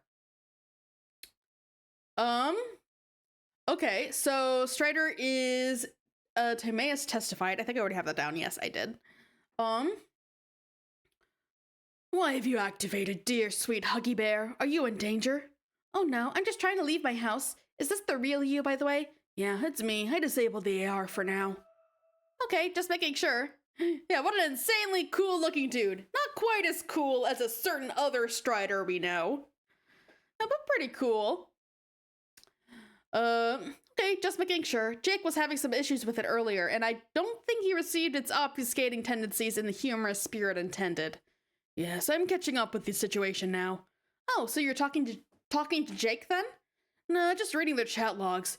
Man, what the fuck? I can't leave these two alone for a minute. Can a guy get his ablutions on in fucking peace? Was it that bad? Not really. The responder doesn't much disturb my position on things usually. Its demeanor leaves something to be desired. Its demeanor leaves something desired, though. I'd prefer it didn't make such aggressive and repeated claims of fidelity to my persona. Be misrepresenting hells of key subtleties, yo. Why not just turn it off then? Keeps them both on their toes. Who? Jake and the responder. Jake needs to be more skeptical, rather than take a Pollyanna jackknife ass first off wherever turnip truck is blowing through their town that day. He's got to apply more critical reasoning to shit. I keep telling him, dude, you gotta be more like Jane. These lectures, I presume, are roughly similar in complexion to those I'm familiar with. Those wherein I have, and I quote, got to be more like Jake? Yeah, exactly. You're finally getting it. You're finally fucking getting it. I sincerely doubt that I am, said the stubborn skeptic skeptically. Let's not talk about my issues again, shan't we? Shan't? That ain't a thing to say, even for you. Shush! The word shallant escaped my vocabulary any longer, just as you shallant nitpick my language. That's my turf you're on, Buster. Alright, kinda don't care. What were you saying? About what, Jake? About leaving the responder on. Yeah, anyway, I kind of owe it to him to let the program run as often as possible. Jake? No, the responder. It is a fully cognitive, self-aware entity I am responsible for, not even to mention an approximate cerebral duplicate of myself. You don't just make a clone of yourself to live in a dead-end existence where it has no chance to thrive as an individual or surpass its limitations. That'd be sick! True. Also, the more the software runs, the broader and more detailed its experiential canopy becomes. Makes for a better dialogic partner. Dialogic? Are you saying you have conversations with your own autoresponder? Of course. Why do you think I made the thing? That's interesting. I guess I always thought it was just a really elaborate gag. It's that too. Sometimes your sense of humor seems more impenetrably advanced than your robotics. I'll never understand this tapestry of irony you weave. Maybe I'm just stuck in the dark ages of pranksterism with my funny mustaches, corny old joke book. Okay, I can read. Yes, you are, but that's fine. We come from different traditions. Someone needs to keep that racist Southern asshole's legacy alive. There's dignity in taking up the work of our familial predecessors, even if what they did was insanely fucking stupid. Is there? Is that a note of bitterness directed at your superstar brother I am detecting? Oh, so older Dave is a superstar, huh? No way, he's awesome. Good to know that the hero worship goes both ways, I guess. I've told you, I don't begrudge any of his success. I've also told you he isn't my real bro, even though I call him that. We're related through an esoteric process of genetic reamalgamation. Oh, lordy. Yes, I know. I don't need another ironic lesson in science fiction. Alright, my lessons are rad as fuck, but suit yourself. The point is, obviously his satirical methods have flaws, and whatever tempered brand of hero worship I might be practicing isn't keeping me from seeing that. Flaws? Talk about understatement, those movies are unwatchable, unless your name is Jake English. Yeah, spectacularly so, but they will have profound historical significance, mark my words. And flaws aside, it's a legacy I'm proud to inherit. My duty isn't to appropriate his methods with absolute loyalty, but to apply reason and improve upon them, to leave my own mark, to perfect the art of irony. It's just like what you're doing with the work of your ancestors. You are striving to perfect his hokey vaudeville bullshit or something. You seek the zen of a pie to the face, the Tao of falling the fuck down. If you say so. I don't know, call me a simpleton, but I just like funny jokes. Oh, you got a song? Nice. Can't fool me. You take your shit as seriously as I do, and if I wasn't serious about it, I wouldn't have made you that rabbit. Then where the hell would you be? Wind from Medium. Okay, let's see here. Let's see, Medium. Here we go. Wind. Here we go. Ooh. Well, aside from thousands of dollars in corpse repair richer, I can't say. Has he been sleeping in the old man hollow again? Shit, that's adorable. I can think of cuter places for him to sleep, frankly.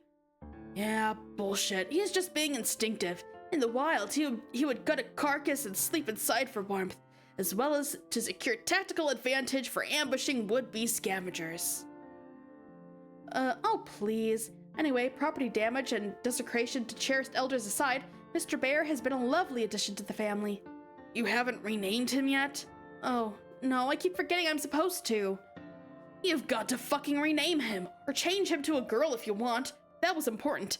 When pets change owners, they get new names. Fact. Sorry, I will name him right now. How about Little Sebastian? Fuck, if that isn't the best name a thing could get. Yeah.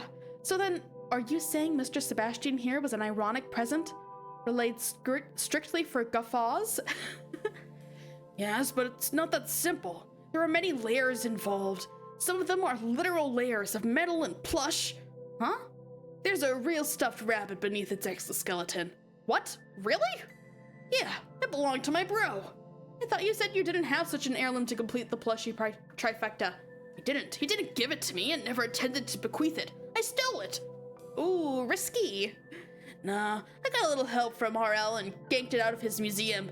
It's this whole priceless collection of stupid shit from movies, defended like Fort Knox. Ironically, of course. So, it's from a movie? Ever hear of Con Air? Nope. Wait, wasn't that some bit of action schlock from the 90s? Yes. Some of the silly nonsense referenced in his work was well before my time. I don't have the wherewithal to investigate all this minutia. Yeah, it doesn't matter really, but it was from that. Dude's weirdly possessive over that shit movie for years, among others. Know those signature shades you see him wearing on magazine covers and stuff? Another prop, a gift from Stiller himself, I believe. That does sound a tad obsessive. Wasn't he furious about your burglary? Pretty sure he didn't even notice. In years since, I never saw a news story about a daring heist or anything. I feel like he would have made some hay out of that. And if he did know, he'd probably just want to give me a stoic fist bump or something. Why didn't you mention this when you gave the gift? More irony? Essentially. It's not that easy to explain. Broadcasting the gesture would have made it seem tawdry, and would somewhat defray its humor value. I see. So it was like a private joke, and if anyone besides you was in on it, the joke would be ruined. Like I said, there are layers. On one level, I gave you a filthy tattered piece of shit, albeit of tremendous cultural significance, manhandled by some old B-movie actors, now candy coated to function as a highly practical defender droid for your personal protection. On another level, I needed to incorporate something passable as a real heirloom for sentimental reasons. Aww. Wait, real sentiment or ironic sentiment? Or is there no difference? Am I missing the point here? No, it was genuine. The upper echelons of irony should always include measures of sincerity, and if the satirical practice is executed faithfully, it will achieve something bona fide in its own right regardless. Through an intense commitment bordering on religious devotion to the absolutely inane, absurd, or plain fucking stupid, a very different kind of sincerity begins to materialize. One of reverence to the ridiculous. You begin to mean it, but what exactly it is you mean is never quite what appears on the surface, and is utterly inaccessible and to obtuse and literal minds. That you mean it then becomes inseparable from the joke. An additional rich strata of humor may be stripped aggressively from this irreconcilable truth. Oh, okay. I need a drink of water after that.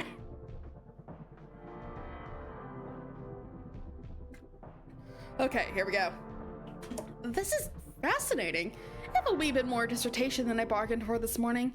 I have so much to learn, and I'm not even saying that ironically. Will you teach me your ways one day, sir? Perhaps an apprenticeship will open? Oh god, I'd love that. The ironies are very complex. Consider the position yours for the taking anytime. Feel free to approach and kneel before Cal. With my sword and his floppy mitten, you will receive my flash step anointment shoulder to shoulder, and to shoulder again. Tempting. What just happened? Oh, he just sliced the... Is that a lamp? Yeah. Or statue of... Okay, okay, it's a statue. It looks like a lamp. Lamp statue? Statue lamp? Tempting, but that rain check will have to stay unendorsed for now. Little Seb is beginning to act out, and I must put his fidgetness to constructive use. Lamp 2. Yeah.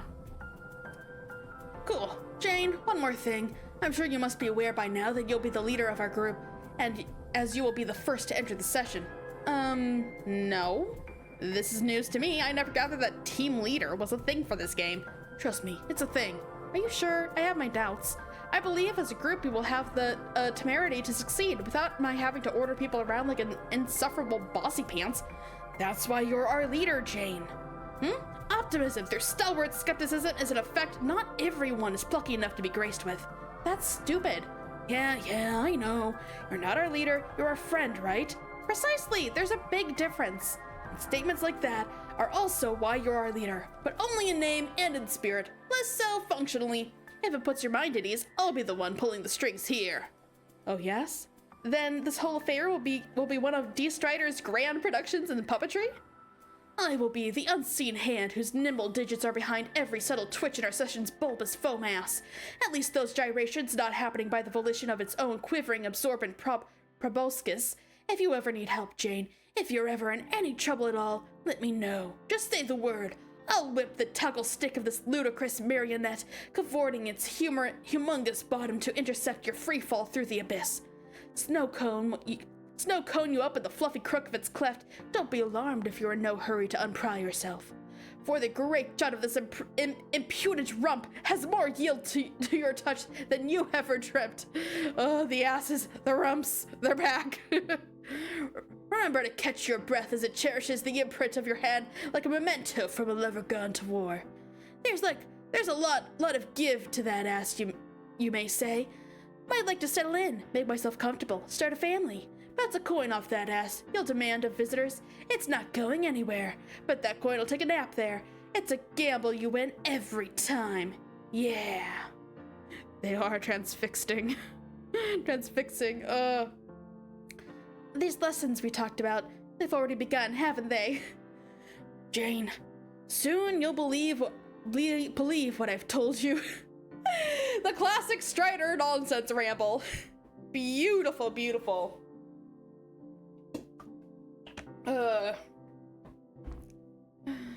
Jane, soon you'll believe what I've told you. You'll believe it all. It's just a shame that believing will take something so coarse as seeing for a girl as sharp as you. Critical thought can lead one to accept the unlikely just as much as dismiss the impossible. I can help with this too. Would you like me to program a Jane Crocker responder for you? I only require a simple captcha of your brain.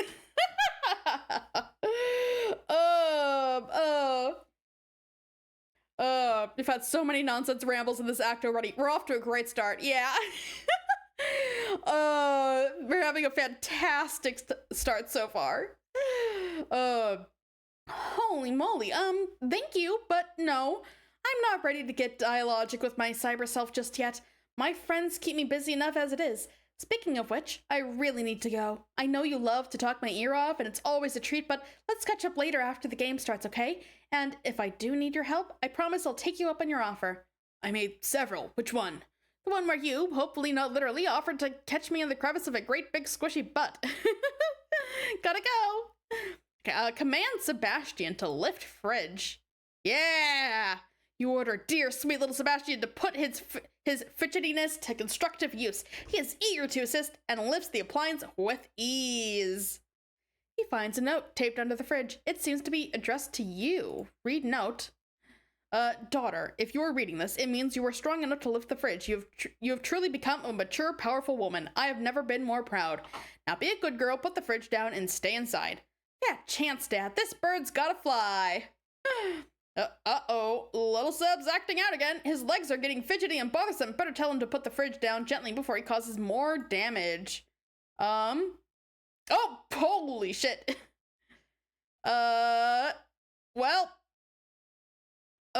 That's so much for stealth.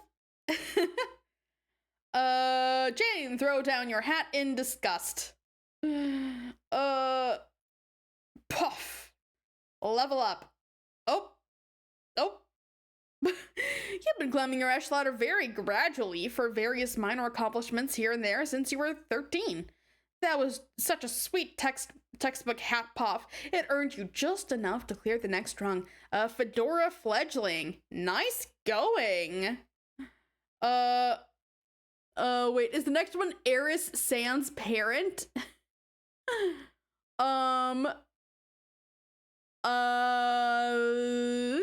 That's not a good sign for her dad.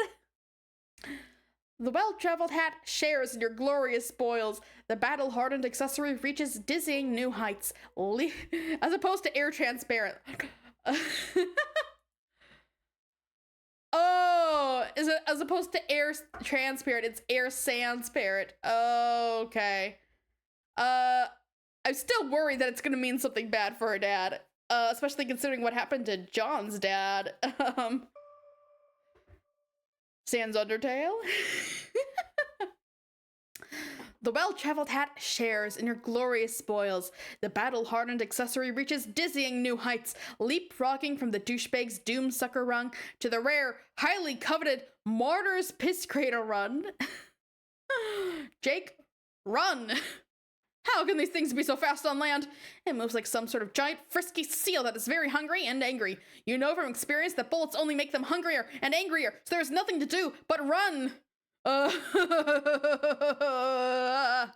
Hat up. Yeah. Oh god, poor Jack. Oh god. Oh no. Oh no, it's a hostile swarm of those little fairy bulls. They're probably pissed off about the one you killed earlier. They have come for revenge. Oh dear, oh dear, oh dear. Oh my god, the humanity. Oh, they exact their pound of flesh. Oh god, oh no, oh god. Oh, ah! They attack with love. Oh no. Oh, here we go.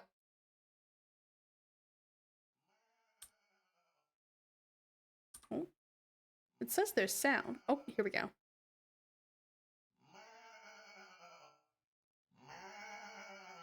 It sounds like a goat. Okay. Nearby, someone or something bleats like a goat for strategic purposes and also ironic purposes. That was the robot bleeding like a goat? Alas, scamper. The jig is so totally up. Nothing left to do but scurry your little legs to that box, snatch the mail, and scram! Oh, and it's like, how the heck did she do this? What the heck happened here? Where the heck is she? Jane, get mail. Here we go. Homestuck.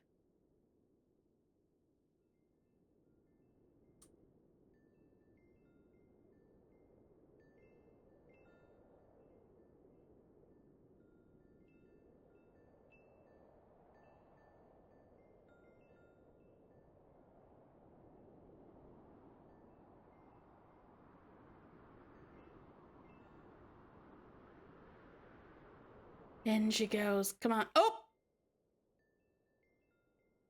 Another assassination attempt? Oh no. Oh no. Act 6 over. Nice work, everyone. Yep, that's the end. That's the end. Oh no. Oh no. Oh no. Oh god. There's fire and smoke. Up. End of Act 6, Act 1. Oh. It's the actual end of the act. Oh my god. Oh, it's the actual end of the act. Holy shit. Holy shit. Oh my god. Oh no. Oh dear. Oh. Oh. We have a robot, Andrew Hussey here? One down? Are you trying to kill them all off? What? No, we're not kids. I mean these curtain dealies. Okay. Okay, thank goodness. I still need to set up what, like another 5 of these rigs? God damn it. Okay, so we're gonna have like 5 sub-acts here? That tracks. Okay. So like, yeah, that makes sense. Yeah. I hope I don't run out of green curtain cloth. Shit is expensive. So, what about all those other kids? Huh? Who? Oh, yeah, those people. Are they all dead? Yeah, what happened to our kids? John and them all. No, not quite. Oh god, you're right. There's still a few characters I haven't killed yet. I almost forgot about them. I was planning on totally messing with them in the short window of time they're in the same universe as me. Hopefully it isn't too late. I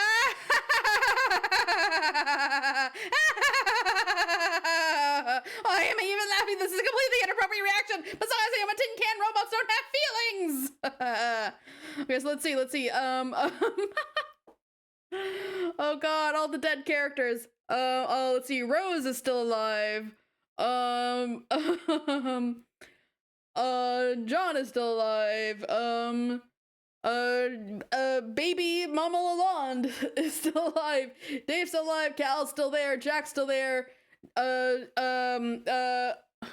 God, John and, baby, Jade's grandpa look like exactly the same.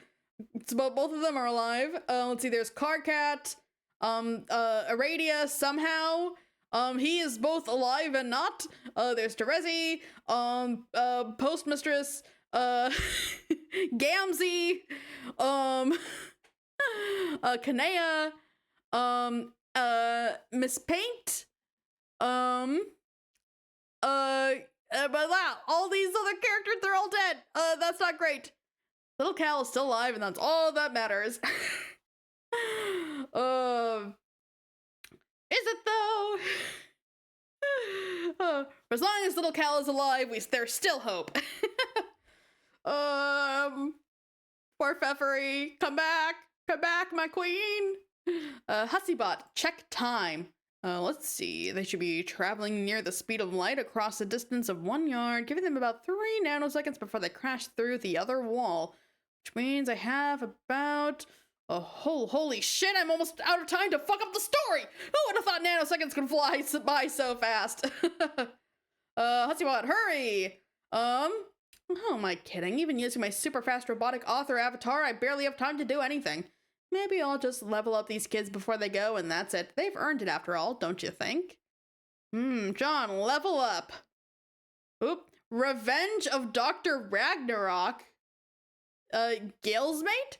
You produce your most spirited lad scramble yet and hop up to the next god tier. There's more god tiers? Achieving the illustrious Revenge of Dr. Ragnarok. All of your vitals go completely bonkers. Your man grit is off the charts. You're embarrassed for us to even know what it is. It's that gaudy. Oh my god. Jade level up. Sayonara, Kansas. Growing pains await. Gotta climb them tiers.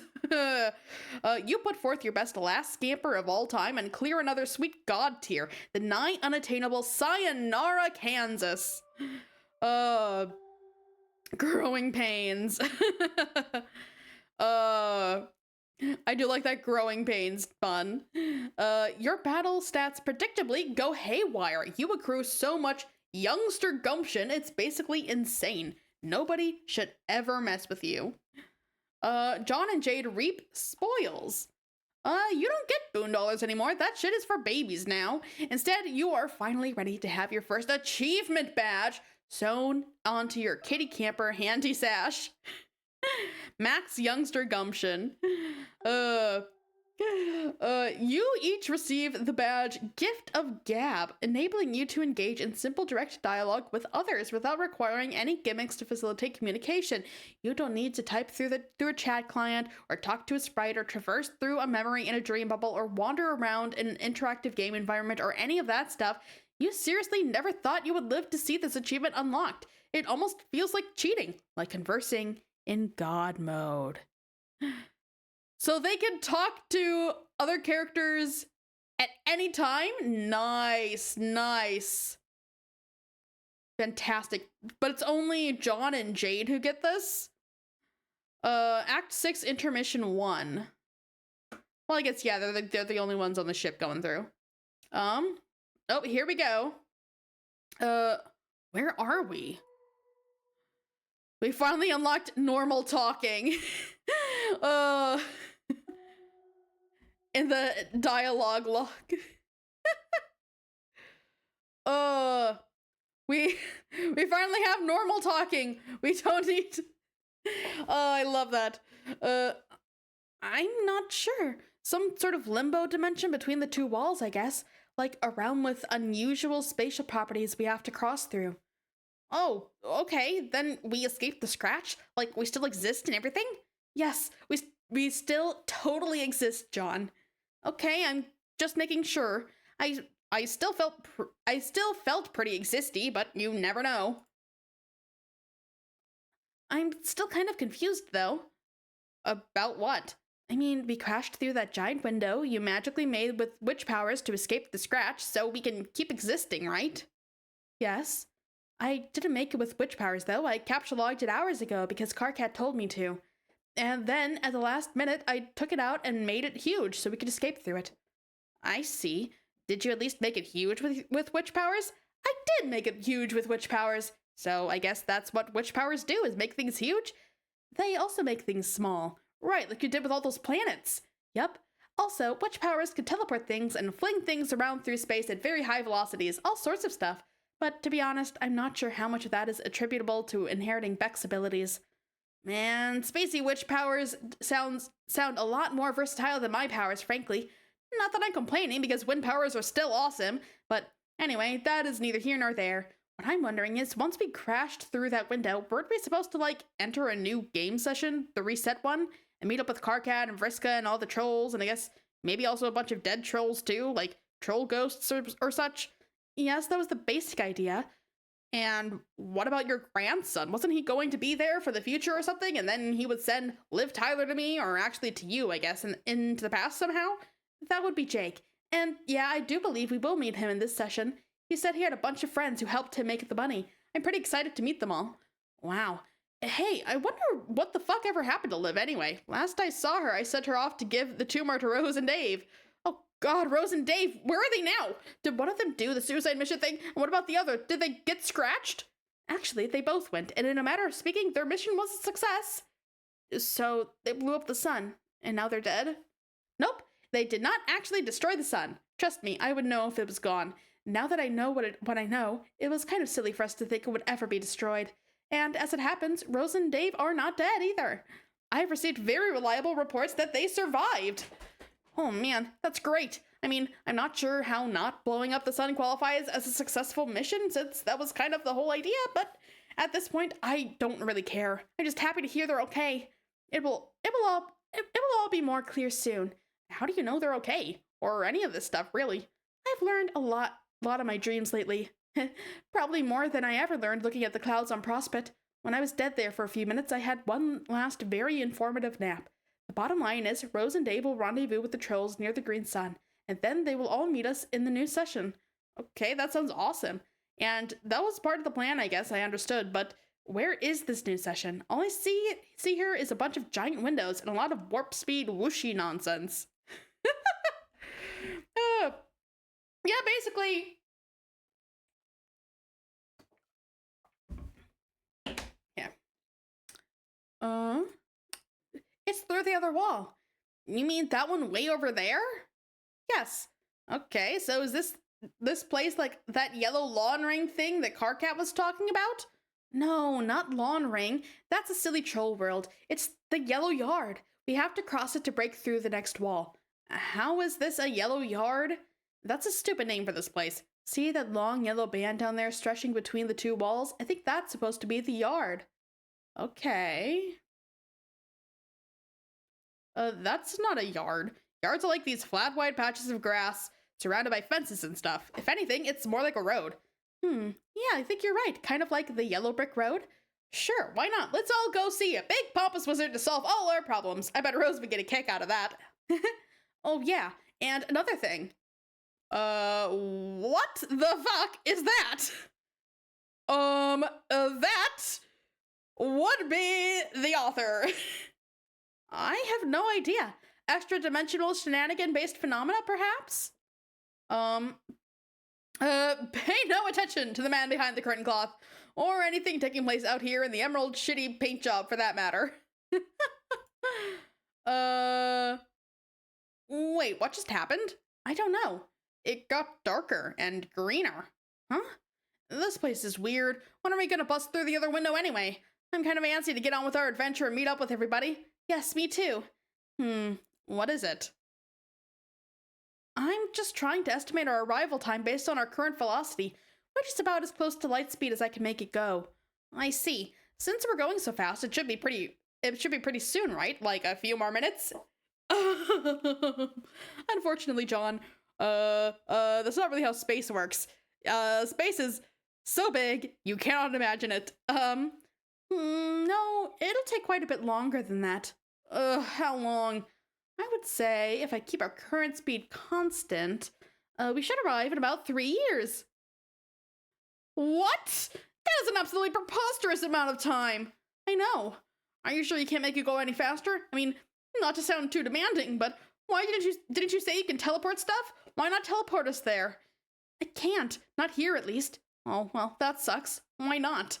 The way I understand it is, Beck's powers draw from the green sun, and the green sun presides over our universe. Many universes, actually, and the sessions that created them, as well as the sessions created within them, including the Trolls universe and their session. Think of it like a giant solar system, but instead of planets revolving around the sun, there are many universes. A couple of 13-year-olds on a 3-year journey. That probably explains why, the other kids were 16, maybe? Interesting. Okay, that sounds big. It is. So Beck was able to teleport anywhere in the universe he wanted in an instant, much faster than light. Jack was able to do this too within our session, and then when I inherited those powers from Jade Sprite, so could I. But we could only teleport locally, which means Beck could jump to anywhere in our universe, but not to another universe, or into a session. And Jack could jump to anywhere in our session, but not outside it. We can't even jump to the green sun itself, even though we sort of serve as a gateway to it, and all its energy. And once we leave the sun's domain, our travel is limited by the speed of light, like everyone else. For example, the furthest ring is not in the sun's domain. It's more like the sun's medium, allowing it to exist. So if I wanted to fly out of our session and travel to the green sun, I would have to make my way there through the furthest ring at the speed of light or less. And wherever we are now is not in the sun's domain either, so the same rules apply. I see. It didn't really occur to me that this was all so elaborate. Like, if the green sun is at the center of a bunch of universes like a huge solar system, doesn't that mean it was sort of important? Maybe trying to blow it up wasn't such a great idea. Yes, I think you're right, but to be fair, we were all the victims of a big prank. Oh man, a prank? Who pranked us? Some really creepy omniscient guy. It doesn't matter much, he's supposedly dead now. Oh, well, that was quite a ruse then, that son of a bitch. Yes, but it's not all as bad as it seems. There's a silver lining in all of this. Like you said, a sun presiding over many universes has to be pretty cosmically important. Who knows what terrible consequences there would be if it was if it was destroyed. Or maybe worse, if it never existed at all. Which is what made Rose and Dave's true mission an unintended success. Their true mission? What was that? To deliver the bomb to the empty location at the green sun. To the empty location the green sun was meant to exist for most of eternity. And then create the sun in the first place. And that is what the tumor was for all along. Like I said, we got played like a bunch of suckers. Yep, basically. Mindfuck 3 years. Mindfuck 3 years. I know.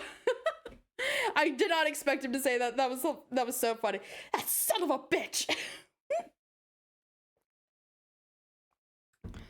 Oh my god. Poor John having to wrap his mind over all. Whoa. What? Hello? Hello? Hi? Hello? Right. Postmistress is now queen. There's a frog hand. Okay, so are we seeing... Oh, yeah. Oh, poor dead universe frog. Okay, the blowing up plant. Yeah, rest in peace, space frog. Okay. Our new queen, postmistress, Jack. Oh.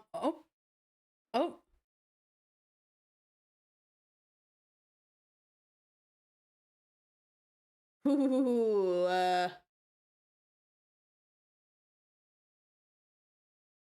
oh, what? Hello? What? Oh my god, what?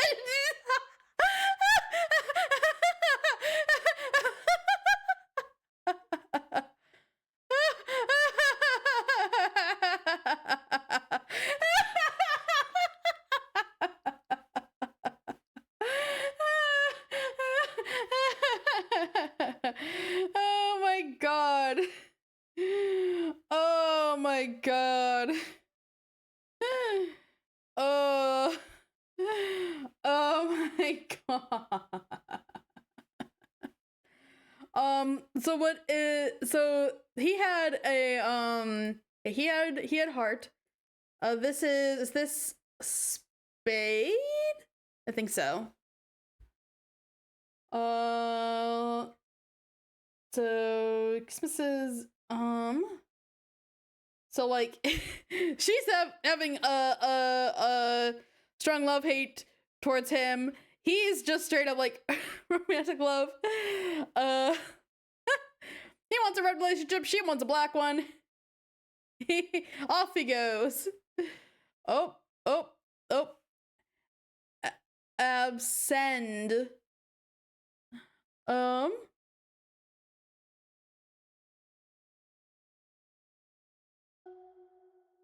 Oh, abscond. I'm doing a great job of reading today, aren't I? Abscond. Oh, and our little blinky friend here is saying something that I do not know. Okay. Okay. Oh, coward. Yeah, he is a coward. Actual ellipsis.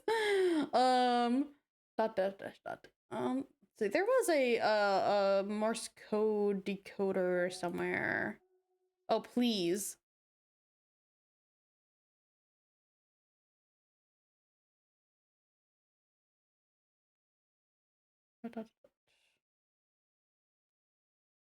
I hate when I can't just like copy paste. Dot. Dot. Oh wait, no, I'm not typing. Dot.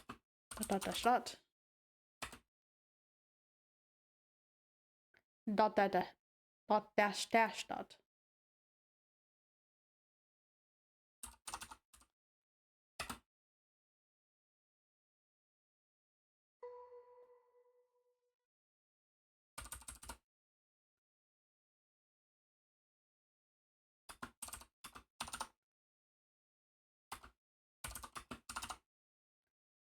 Okay, I think I screwed up somewhere. Oh.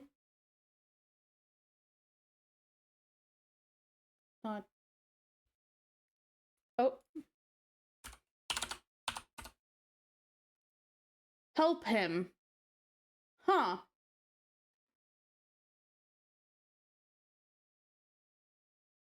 Oh. Help Jack? Do we really want to do that? Oh.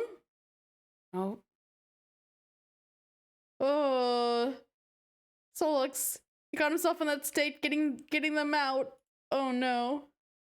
That's a smug smile. Hello!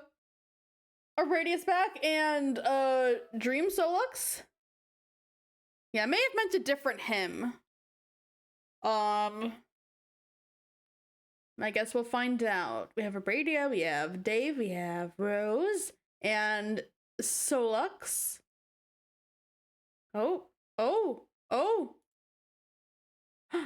Jade!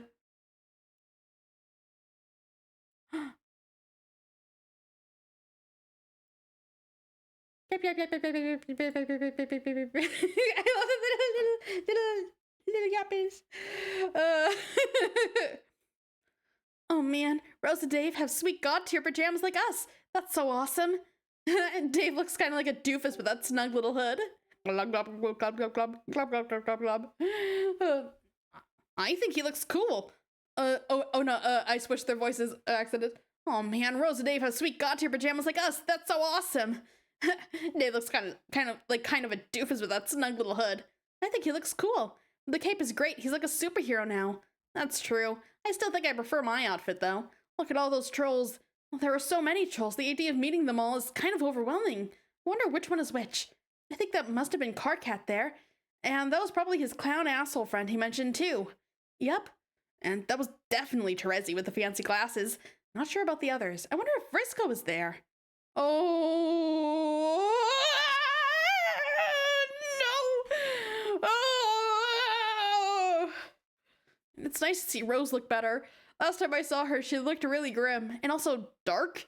I was trying to talk to her, but she sounded like a babbling monster, so I couldn't understand her.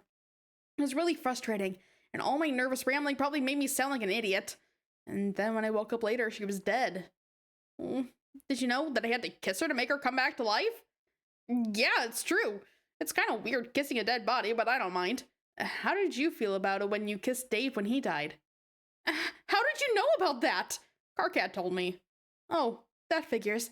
Do you think that all of our unbridled corpse smooching against Carcat's silly shipping prophecy will come true?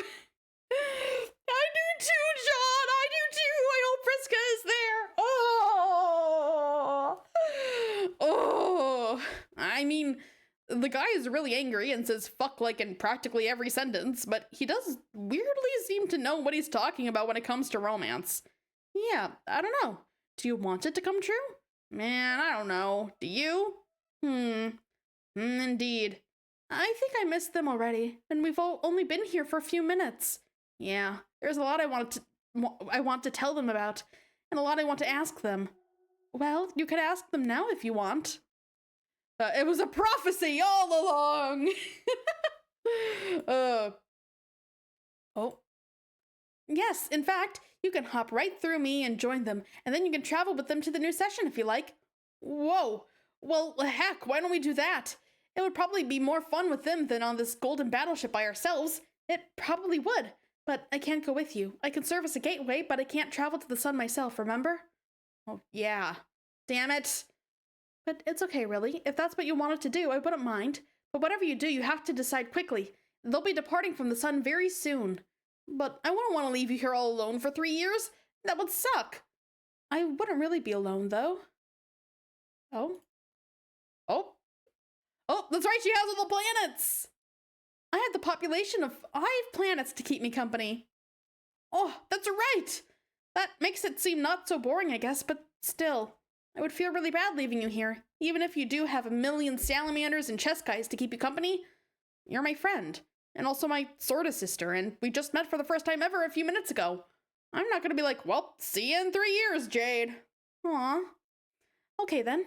Personally, I think this trip could be a lot of fun. There's no pressure to do anything important or run around like lunatics anymore. We can just relax.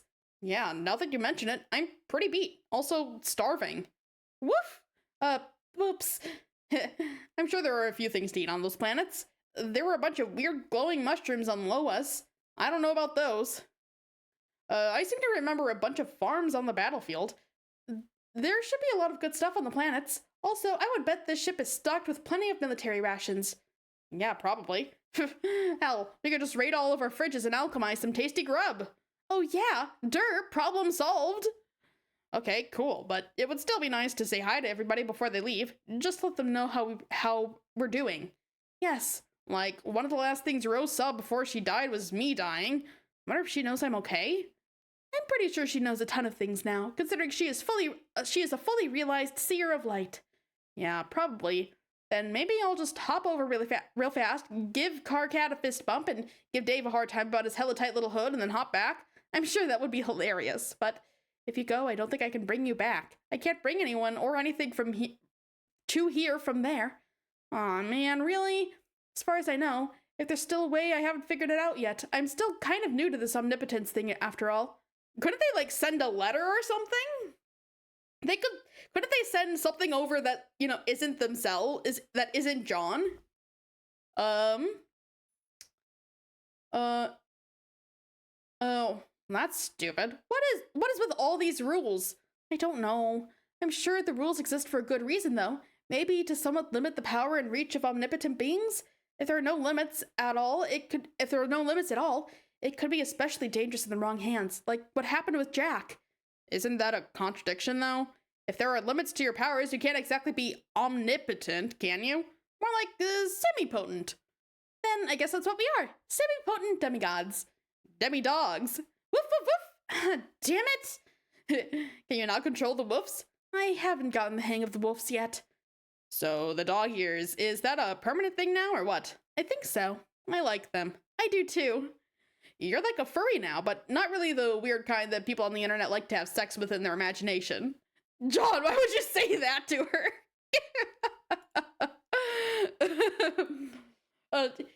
She is a cute little furry girl, though. Hey, can I at least send a message, though? Like a note or something? Sure, better hurry up and write it, though. Oh, snap, okay, gotta think quick. What do I write on? Maybe the back of a movie poster or something? I don't think I have one captchalogued, though. And now that I think about it, most of them were ruined by imps. Oof. Oh! How about this one? Looks like it's still in pretty good condition. Yes, that's perfect! Everyone will love it, especially Dave. I think I need something to fold it up and put it in, though. I don't want to just crumple it up and chuck it in there like some garbage. Oh. I could stick it in a book, I guess, but I kind of don't want to part with any great reading material, especially since we're going on a long trip. John, you have to hurry. Oh, okay. You could spend this time actually writing the letter and just fold it up and send it, like, you don't have to crumple it, you could just fold it. Here, will this work? Going to send in a bucket to the middle of a bunch of trolls. Yeah, great. I think this is gonna go fantastic. Oh, the bucket. Oh, yeah, I guess that'll, yeah, I guess that'll be fine. Now, what to write? Whatever you write, just make it quick and tell everyone I say hi. Okay, will do. Okay, well, you work on that. I think I'll bring up some friends. Huh? You know, let some of our travel companions get acquainted with the ship. Oh, that's a lot of people suddenly. Oh, fuck, it's Dave Sprite. I forgot about him.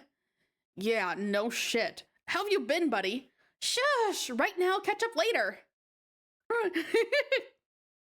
Okay, I think this is a pretty good letter.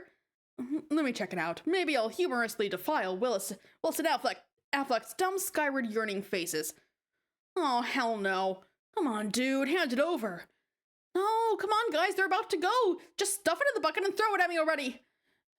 Too late, I already did it with sprite powers while he wasn't looking. Ugh, you bastard. Lob. Carcat's face again.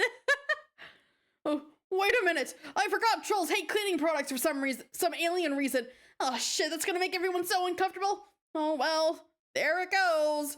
Too late, I guess. You fucked up. Rose, they get leveled up now, yay! Rose, level up. Ariadne's thread spinner. Nice. Pentacle therapist. Nice! Dave, level up. Oh wait, Pimp Slayer. Surya's lurid glare. Pimp Slayer. Revenge of Ricky Schrodinger. Hot potato butterfingers. Rose and Dave reap spoils. You both also get one of these. Now you can start flapping your traps with wild abandon at anyone you please. Nice. You see, I told you they would bring your body. Okay, well, I believed you about that, but yeah, I can see that. Can someone get rid of that thing, please? Oh, Solux, let's do it. What? The corpse party. There's no better time, and there are so many corpses here to work with. Is everyone okay with that? Do you want to have a big corpse party? We can incinerate the remains in the sun. It will be just glorious. Corpse party? Rose, can you please explain to my friend what a human funeral is like? Of course. I would describe it as an occasion marked by a great deal of jubilation at the expense of one or more well-dressed cadavers.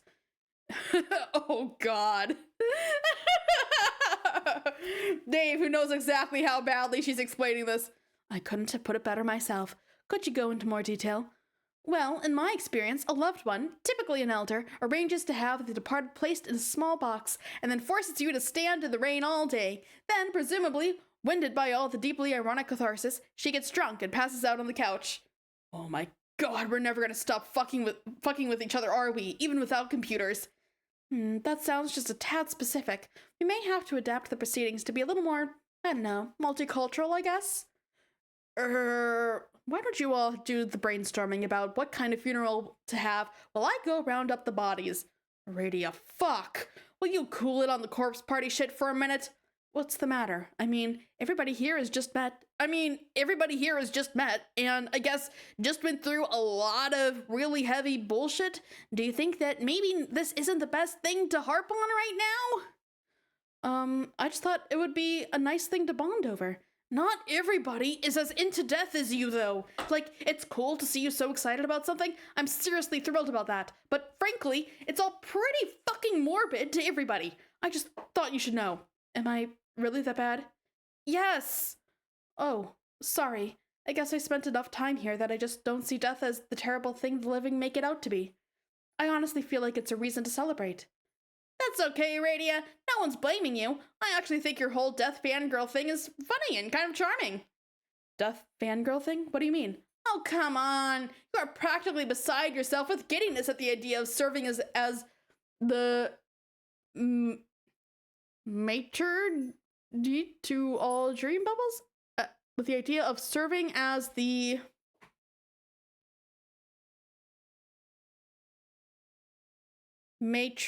okay. Maitre d' to all dream bubbles. You love being the caretaker of wayward souls and dreamers. Oh, it's a French word. Okay, that makes sense. French plus the weird typing made just completely blanked me. You love being the caretaker of wayward souls and dreamers. Luckily, you make an adorable handmaid to the Master of Death, especially in your cute cherry pixie ensemble. You think so? I'm going to agree with my fellow seer on this. See? Even Miss Snooty McCantaloupe Rose agrees with me. That was my little alarm to let me know that we have about 5 minutes left in the stream. Oh god, now I lost my place. Oh yes, here we go.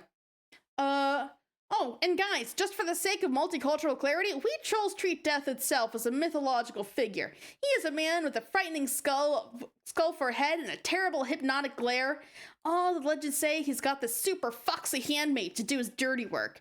I mean, this is all fantasy, of course, but we can't really understand each other's cultures unless we understand the myths behind them. Yo, Terezi, we've got a Grim Reaper too. Shit, isn't that novel? I mean, I think even a civilization full of the laziest sons of bitches are gonna make up a myth figure for death. Like, ooh, watch out, death is coming for you. He's got like a skull and shit. I basically have no fucking imagination. That sounds badass to me. Wait, no, how about he's got a black robe too, and a fucking scythe to fucking slash at you with in case you didn't die all the way or whatever. Damn, now you're talking, bro. Let's go ahead and stick that in our culture forever.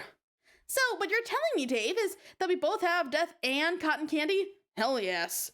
We might as well be the same damn species. Fuck.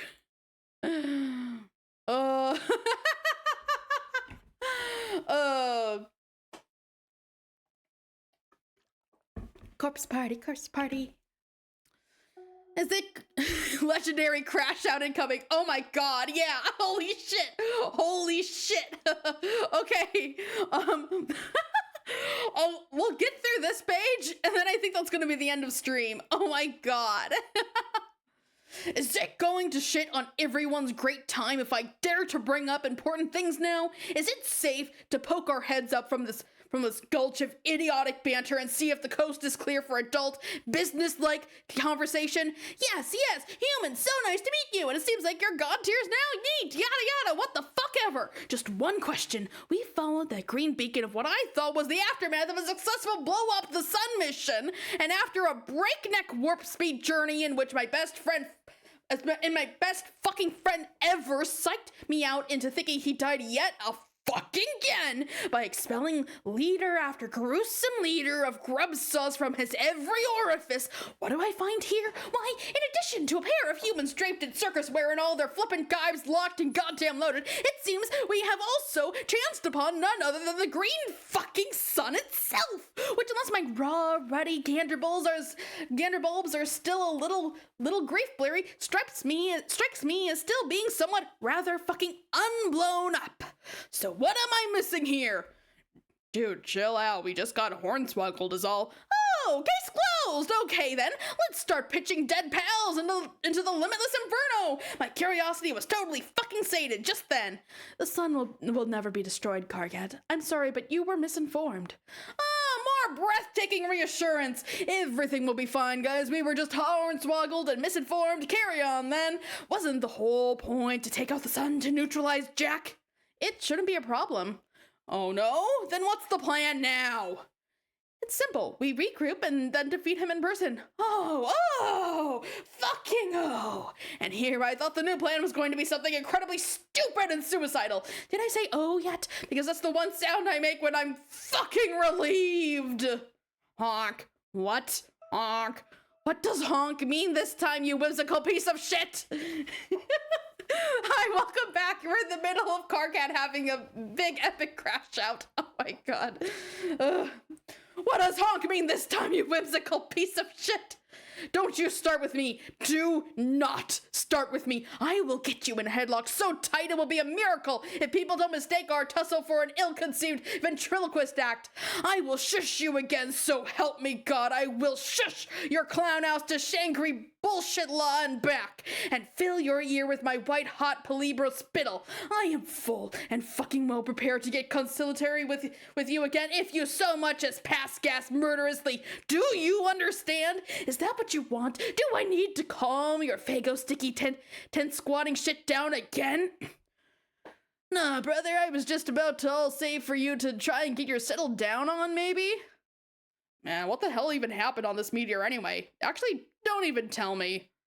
Okay, yeah, I guess you're right. No, you're right, I should relax and breathe. I mean, what are Moirails for, right? This is how it works. I stop you from killing everybody, then you return the favor and calm me down, and I just breathe, like this. Fuck, that sun is bright. Call me crazy, but it's kind of hard to relax within a stone's throw from, I guess only the biggest fucking star any mortal has ever laid eyes on. Actually, I was just thinking, it's nice to get a little sun after so long. Sure, that's all well and good for you, but, I mean, can this be healthy? Aren't we gonna get burned or have our retinas scorched by looking at it? Oh god, I think I'm having a panic attack. Kargat, you're embarrassing us in front of the humans. Fuck you! I can't breathe. It's so bright I need sunglasses or something. Quick, which one of you awesome dudes has a radical pair of shades I can borrow? One moment. Oh. Poor Kargat, he's just freaking out. Oh no. I was joking, get those fucking things away from me! Oh my god. Poor Kargat. I'd go to page 4353. Okay, so well, that's here. Cause yeah, he keeps going on. Okay. Oh my god. Poor Kargat. He's just fucking losing it. I'm so sorry, you guys. We're actually a lot cooler than this. Are you actually? No, we are not. What is happening now? Someone tell me what's going on. Who's the leader now? Aradia, are you the leader now? Or is it Rose? I have an idea. Let's take on the invincible demon head on, Lalonde. I need to know who the leader is. I need to know in whose direction I must behave as the most pathetically useless subordinate I can be. Quick, someone boss me around. I'm fucking incompetent and raring to go. That's what you do when there's a leader around trying to make plans, right? You drop your IQ harder than a pair of hilariously plummeting pants. You ceaselessly ramble about vapid bullshit. You run around hiding all of your worldly possessions and treasure chests, and then everybody starts murdering each other. If there's any other experience characterizing leadership, it's one I sure as fuck never had. So I need to know who the leader is. Strider, is it you? Ugh. Okay, we'll end there. We'll end there, but oh my god, Kargat. Poor Kargat has completely lost his last shred of sanity with all of this. Oh, I love him. Kargat is in peak Kargat form right now. Yeah, absolutely. Oh my god. I mean, I mean, has been a lot of shit going on for him. Like, he's had like half his friends killed by Gamzee. He's seen Solux die. The plan they were counting on to take out Jack has spectacularly backfired on them. And now and the scratch and everything, and now there's a big green sun there, and they need to figure out a way to beat Jack. And yeah. Oh, and it's so funny. He's standing in front of the biggest star in Paradox Space. Yeah. Oh my god. But beautiful, fantastic crash out. Carcat, you are so fun to read. Oh, Carcat is so fun to read out loud. But anyways, that's pretty much all the time we have for today. Thank you guys all for joining me. I guess next time we'll see what they figure out and plan to do. I'm so glad we finally got to see what's up, some of what's up, at least with our old friends, the humans and trolls that we started all this with. Though it has been fun seeing our new characters as well, Jane and Jake and Strider and the Launch and all that. I am curious to see how this is all going to tie together. But yeah, next time hopefully we'll get through the intermission, maybe start Act 6, Act 2. Hopefully Jane hasn't actually been blown up. But I guess we'll see then. Yeah, sucks Jane died like that. Yep, totally dead, not coming back. Still just joined the long list of killed characters. Poor Chafe. Oh man, and poor dad that had to watch her blow up right in front of him. Oh no. But yeah, thank you all for joining. I hope you guys have a fantastic rest of your day. I will see you Thursday. And yeah, have a wonderful time. I will see you then. Yeah, thanks for coming. Have a wonderful rest of your day, guys. Bye.